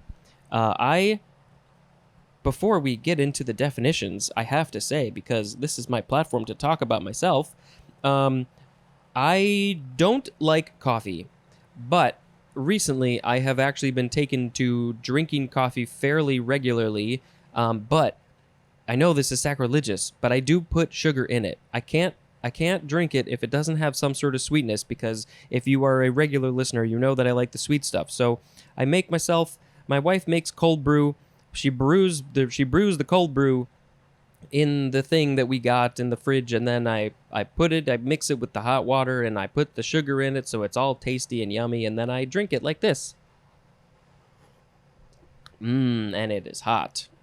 So I don't want to burn my tongue. Anyway, I have some coffee sitting next to me, as I'm sure many of you do as well. So, we all know what coffee is. Should I just skip this one altogether? No, because there's multiple definitions and things you probably don't know. Okay, this is a noun from 1598. 1A, a beverage made by percolation, infusion, or... What does that say? It goes on to the second line. Decoction? DECOCTION. Would that be decoction? I think it would be. Anyway, a beverage made by percolation, infusion, or decoction from the roasted and ground seeds of a coffee plant. By the way, the word coffee backwards, I think, would be efok, if you are so curious. Coffee. 1B, any of several old world tropical plants of the madder family that are widely cultivated in warm regions for their seeds from which coffee is prepared. And the genus is Coffea. I think that's how you would pronounce that. And especially Coffea arabica and Coffea canephora. Fun. Next is 1C, coffee seeds, especially roasted and often ground. Compare to the synonyms arabica and robusta. Robusta arabica. I don't know why I want to say the words that way. That's how my brain works. Next is 1D, a dehydrated product made from brewed coffee, as in instant coffee. Also, a beverage made from this. It's coffee made from coffee. Number 2, a cup of coffee, as in 2 coffees. Can I have 2 coffees, please? I don't know why. I just find coffee so fascinating. I don't like the bitter. I think it's amazing that so many people love it, and it's just this huge thing in our culture. Yeah, I don't know. It's just mind-boggling when you really think about it. Yeah. All right, number 3, it is the synonym coffee hour. It is the whole hour that you can drink coffee. There is a picture of the 1B definition, which is the old world tropical plant. It's got a stem and a couple of leaves and some other leaves at the top, which looks like some sort of flower. And then in the middle, there are these, it would be the coffee, the beans or the seeds or whatever. I guess it's the seeds. And then are the beans inside the seeds? I don't know this. I should know these things. But yeah, that's what it looks like. Should we post a picture of some coffee seeds on the plant? Sure, why not? All right, next is coffee bar, 2 words, noun from 1886. An establishment or counter where coffee and usually light refreshments are served. Would you like some light refreshments with your coffee, your 2 coffees? Next is coffee break, 2 words, noun from 1951. A short period for rest and refreshments. And you are required to drink a small cup of coffee. While you are sitting there pondering life, you may sip on your coffee. How do you like your coffee? You can tell me. I would like to hear this from you. Let's make this kind of interactive. You can email me at dictionarypod@gmail.com, and there's other ways to get a hold of me in the show notes if you care to do that for whatever reason. Next is coffee cake. And yes, if you send me a message, I will reply to you unless it's spam of some kind. Coffee cake is next. Oh my god, I have not had coffee cake in so long. It is so good. This is 2 words, noun from 1865. A sweet, rich bread, often with added fruit, nuts, and spices that is sometimes glazed after baking. Coffee cake. Next is coffee hour. Yes, that's like a whole hour. Number 2, noun. Whole hour. Yes, an hour. 1 to 2 o'clock, whatever it is. Noun from 1867. 1, a usually fixed occasion of informal meeting and chatting at which refreshments are served. And then number 2, the synonym is coffee break. They're the same thing. Although, with coffee break, it's not probably an hour, if I'm taking this literally. A coffee break might be like 15 minutes. A coffee hour, I would think, is an hour. Can we just, be literal with that? Cool. It's kind of like a cocktail hour, but it's probably in the first half of the day, where the cocktail hour would be in the second half of the day. Because the cocktail hour, I think it has informal meeting and chatting and refreshments. All right, lastly in this episode is coffee house, all one word, noun from 1612, an establishment that sells coffee and usually other refreshments, and that commonly serves as an informal club for its regular customers. I like that. It's an informal club. Cool. So our words today were coercive force, coercivity, coetaneous, coeval, coevolution, coexist, coextensive, cofactor, C of C, C of E, coffee, coffee bar, coffee break, coffee cake, coffee hour, coffee house. Well, part of me wants to pick coffee cake as the word of the episode.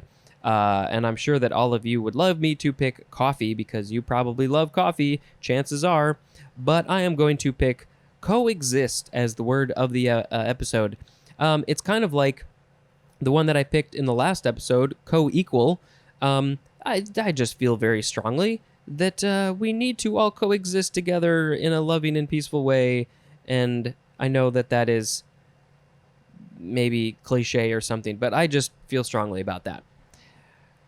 Coexist together at the same time with peace and harmony. I'm not sure why I do these songs. Okay, so the holidays. In the UK, it is Battle of Britain Day. In Mexico, it is Cry of Dolores. That is celebrated on the eve of Independence Day. It is the earliest day on which 1, 2, 3, 4, 5 holidays can fall. They are Father's Day in Ukraine. In, United States, especially New York City, it is German American Stuben Parade. I've never heard of this. It's probably a very small parade, but maybe not. If you are celebrating, let me know. Also in the U.S., earliest day for POWMIA Recognition Day. POWs, MIA I know is missing in action. Why can I not think of what POW stands for? Why am I dumb? Because I am. In the Netherlands, it is Prinsjesdag. I don't know how to say this. Prinsjesdag. Do you know how to say this? Prinsjesdag. Close enough. In Japan, it is Respect for the Aged Day. Yes, please go respect your elders. So those last 5 holidays I read, today's the earliest day that those can fall.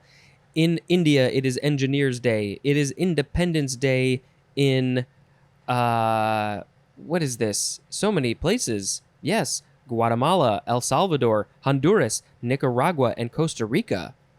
All those places are celebrating their Independence Day from Spain today. Independence Day. No.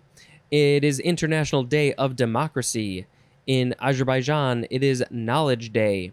In Slovenia, it is Restoration of Primorska to the Motherland Day.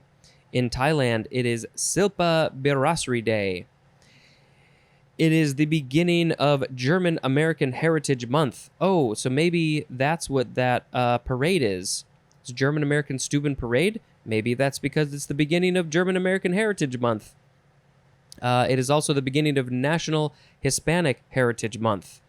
They've got battling heritage months. Internationally, it is World Lymphoma Awareness Day. That is a big one. Anything else? We got all those. In Slovakia, it's Day of Our Lady of Sorrows. So sad. In, I think that is it for the real holidays. Now let's say some fake holidays. Butterscotch Cinnamon Pie Day. Whoa. This is a thing? How have I never heard of this? This sounds amazing. Butterscotch Cinnamon Pie? What? It is that's not how you say words. Google.com Day. So maybe this was the first day that Google went live, maybe? It is Greenpeace Day. It is, we said that International Dot Day. Just go make dots. Wear things with polka dots. Make a Hat Day. Make a hat for your cat. It is National Caregivers Day. It is National Cheese Toast. Cheese toast? Isn't that just a grilled cheese? I don't know. Maybe you just put some cheese on your toast. I don't know. It is National Creme de Menthe Day. I think I would like that. I don't know if I've ever had one. It is National Double Cheeseburger Day. It is National Felt Hat Day. Hats made out of felts. And National Linguini Day. Oh, wait, there's more. National Online Learning Day. National School Backpack Awareness Day. What? You gotta be aware of your backpack? What? National Tackle Kids Cancer Day. Yes, please. We're trying to tackle. We're not tackling the kids. Let's be clear. We're tackling the cancer in the kids. National Thank You Day. Please say thank you. Thank you. It is. What is this? Someday. It's just someday. It's all one word. Someday. Maybe you'll get to that thing someday. And then lastly, on this page, it is World Afro Day. This is great. I love that we have a World Afro Day. I used to, if I let my hair go, I get a bit of an afro. Anything else on this other page? We said those and we said that. It is Yom Kippur. How was that not listed anywhere else? Huh. And then it is Shout of Dolores. No clue what that is. Shout of Dolores. All right. Thank you for listening. And until next time, which is tomorrow, this has been Spencer dispensing information. Goodbye. Well, hi, word nerds. How are you today? I hope you're listening to this on today. You can only listen to this on September 16th, 2021. After that, it's just not possible to listen to this one. All right, let's just talk about the words. The first word is, we got more coffee words. Coffee clutch. Now, how do you say that? You could say clatch, clutch, clitch. Excuse me, I burped. You can also spell it. Well, let's see. It can be two words with or without a hyphen. And the word clutch can be spelled Klatch or Klatsch. Coffee clutch. Noun from 1895, and the synonym is, well, it's coffee clutch, but it is all one word, and it is spelled Kaffee, Klatsch. Coffee clutch. I guess we'll read about that in the K's. I hope it's a dessert. Cool. Next is coffee maker. One word, noun from 1848. A utensil or appliance. I would also like to throw in my 2 cents here, or human, in which coffee is brewed. Because a human can be a coffee maker. They're the one making the coffee with the utensil or appliance. They're co-coffee making. All right, next is coffee mill. 2 words, noun from 1691, a mill for grinding coffee beans. Next is coffee pot. A coffee pot can be a coffee maker. Noun from 1704, a pot for brewing and serving coffee.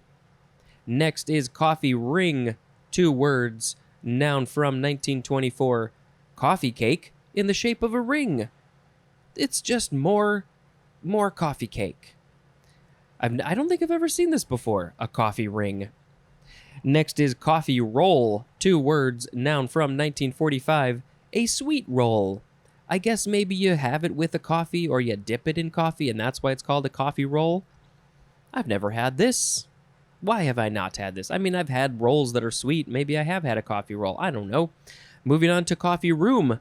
2 words. It's a whole room of coffee. Noun from 1691. A room where refreshments are served, possibly for a coffee hour or a coffee break. It's the coffee room. Next is coffee royal. 2 words. Noun from 1733. A drink of black coffee and liqueur, or just liquor. What kind of liquor are you putting in your black coffee? I mean, people put in lots of things into their coffee, but I've heard those just as like coffee and this type of thing. But what? So it is a coffee royal with a specific liquor? I need to know these things. I would like to put some Baileys in my coffee. Next is coffee shop. 2 words. Noun from 1831. A small restaurant. It's just a little coffee shop. Next is coffee table. 2 words with a hyphen.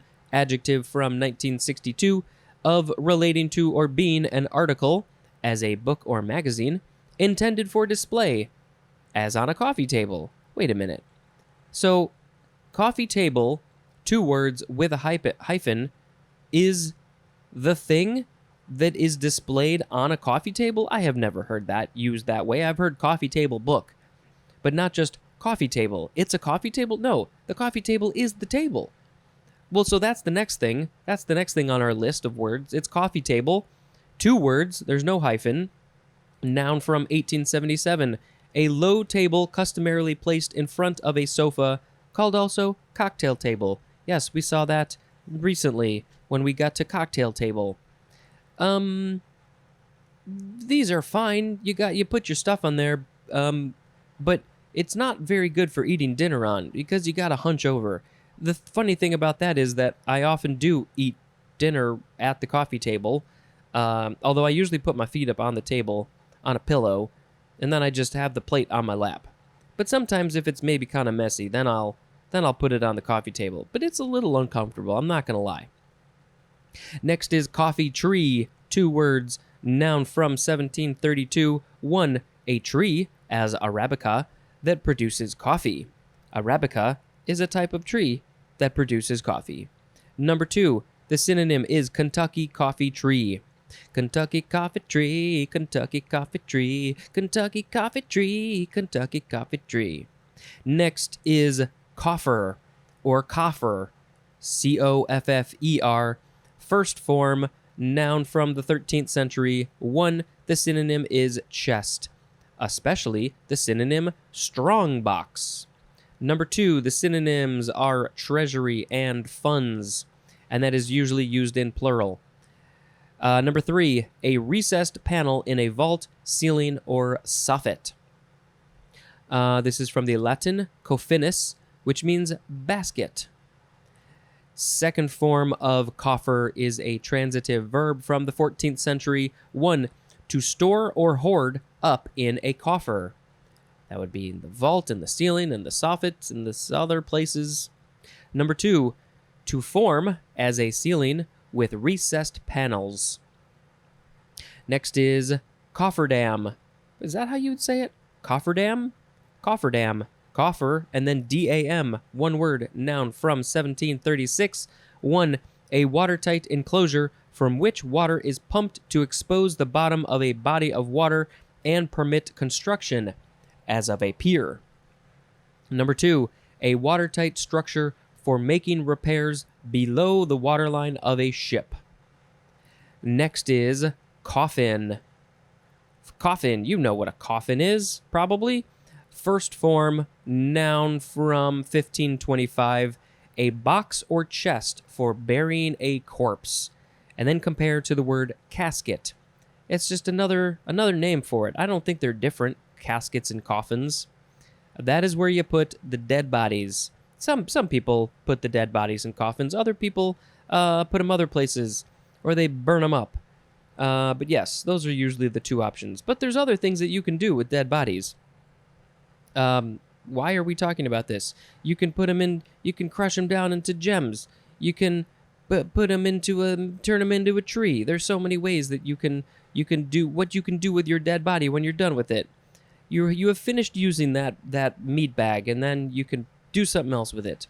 All right, Middle English, basket, receptacle. That's what coffin means. Next is the second form of coffin, transitive verb from 1564, to enclose in or as if in a coffin. I don't think I would want to be alive and be in a coffin, but it might be a nice place to take a nap. Next is coffin bone, 2 words, noun from circa 1720. The principal bone enclosed within the hoof of a horse, called also pedal bone, Pedal. Why is this called a coffin bone?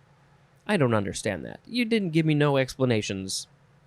Next is coffin corner, 2 words, noun from 1940. One of the corners formed by a goal line and a sideline on a football field into which a punt is often aimed so that it may go out of bounds close to the defender's goal line. Coffin corner, I guess it's once it goes out there, it's dead? Is that why it's called a coffin corner? Next is coffin nail, 2 words. Yeah, it's like the nail that you hammer into things.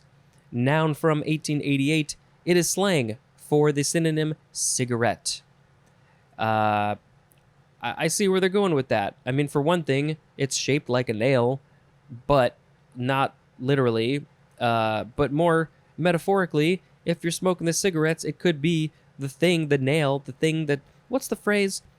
The last nail in the coffin, you're done, it's going to kill you. Don't smoke cigarettes. That's what I'm trying to say. Next is coffle, or coffle. Coffle? Coffle. It's subtly different. Coffle, noun from 1799. A train of slaves or animals fastened together. Well, this is pretty terrible. I don't like this at all. Coffle. I don't like you, coffle. It is from the Arabic word kafila, or kafila, or kafila. I don't know how to pronounce that word. It starts with a Q, and it means caravan. Yep. But that's what it is. It's in here, so we got to talk about it. Next is C of S, the letter C of the letter S. And of course, C and S are capitalized. Abbreviation for chief of staff. Next is co-function, noun from 1909. A trigonometric function whose value for the complement of an angle is equal to the value of a given trigonometric function of the angle itself, as in the sine, S-I-N-E, is the co-function of the cosine. Man, I don't remember any of this stuff. Not much, at least. All right, we are on our last word. It is the word cog. We have 5 forms. Don't worry, they're pretty short. So the first form of cog, C-O-G, do they have the same pronunciation? I think they do. I would say cog? Cog? How do you say it? Cog. I think I say cog. Cog. Okay. Noun from the 13th century. 1. A tooth in the rim of a wheel or gear. Number 2. A subordinate but integral person or part. That's me at my job. Cogged, with a G-E-D at the end, is an adjective. It has been cogged. I don't know, something's been cogged. The etymology says it is from Middle English cog, C-O-G-G-E, of Scandinavian origin, akin to the Swedish kug, K-U-G-G-E, and that means cog. Second form of cog is a verb from 1532, starting with intransitive. Number 1 is obsolete, to cheat in throwing dice. Number 2 is also obsolete. The synonym is deceive. Yeah, I've never heard this.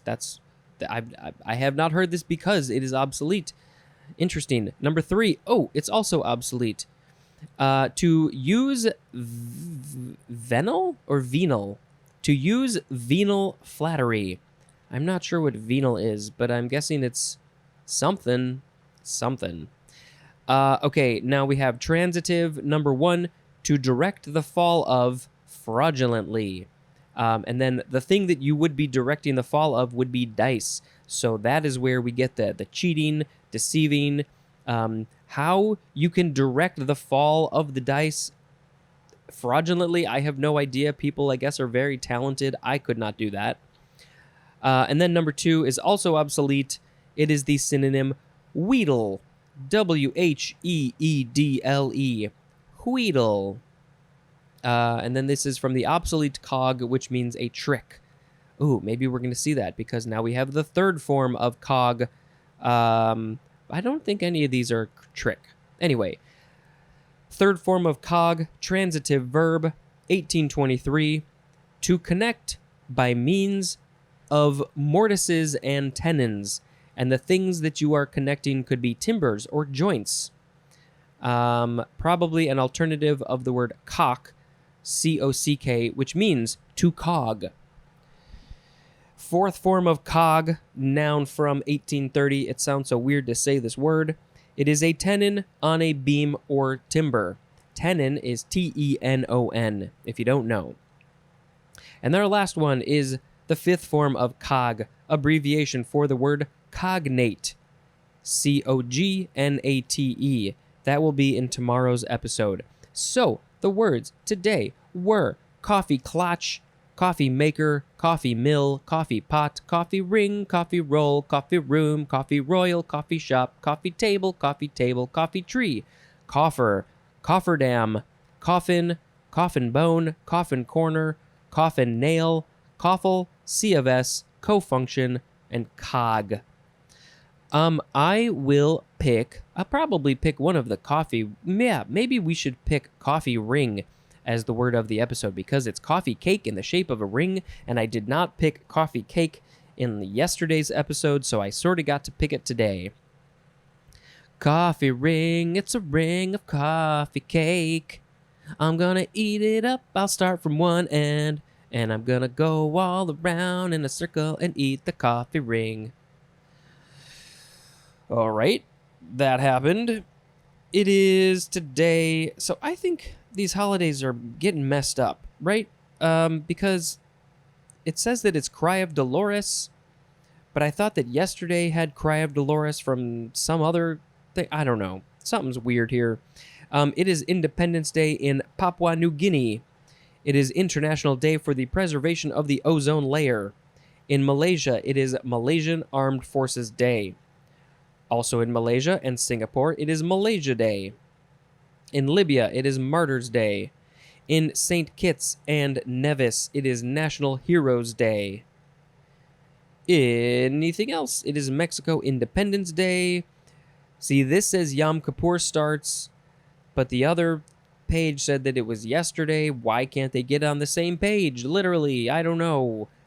So either yesterday or today, Yom Kippur was starting. Anything else? Any fun holidays? Let's look at those. It is Anne Bradstreet Day, also known as Anne Dudley Bradstreet. It shows a picture of a book. Maybe she's an author. It is, Free Queso Day. So maybe there are restaurants that are that are giving out free queso. You know, Q-U-E-S-O. It's cheese. It's, I think, Spanish for cheese. Usually melted cheese, soft cheese of some kind. It is Mayflower Day. That's the boat. It is Mexican Independence Day. We said that. It is National Cinnamon Raisin Bread Day. That stuff's good. I don't usually have it, though. It is National Collect Rocks Day. Go find some rocks and keep them. And then don't do anything with them. National Day of Prayer and Remembrance for the Victims of Hurricane Katrina. Wow. When did that happen? Was that like 16 years ago, 17 years ago, something like that. Oh, that was just bad. I mean, we can't even. Bad. It is National Guacamole Day. I like this stuff. Let's have some guacamole, please, and thank you. I don't know why this has to be a holiday. It is National Stay Away from Seattle Day. I mean, I don't live near there, so I will celebrate that, but Seattle's a good place. The Pacific Northwest is great. It is National Tattoo Story Day. So I really like this. I feel like in some form, all tattoos have a story. It might be interesting. It might not be that interesting, but all tattoos have some sort of story behind them, and I find that fascinating. Yeah, I have something to say about that, but I don't really want to say it because it's an idea, and I don't want anybody to steal my idea because I want to do my idea. Someday, maybe I'll get around to it. It is Step Family Day, if you have a step family. It is Teenager Workout Day. All you teenagers, go work out. It is Trail of Tears Commemoration Day. Working Parents Day. Lots of parents work. It is Wrinkled Raincoat Day. Wrinkled a raincoat and da da da da da da da da da da da. That's a song, but it's wearing a raincoat. And then lastly, at least for this page, it is World Play-Doh Day. I have not played with the Play-Doh since I was a kid. Yeah, but it's Play-Doh Day. It is also Get Ready Day, and I think National Choose Your Chocolate Day. I shall choose my chocolate. And National Pawpaw Day, but Pawpaw, what is pawpaw? It is celebrating a tropical-looking fruit that tastes like a cross between mango, banana, and sometimes other fruits. Wow, I've never heard of this. Also known as Kentucky banana and hillbilly mango. Need to find me some pawpaw. All right, that's it. We have done it. You have listened to it. I have said it. I said all the stuff. And I'll say it again tomorrow. Thank you very much for listening, and until next time, this is Spencer dispensing information to you. Goodbye.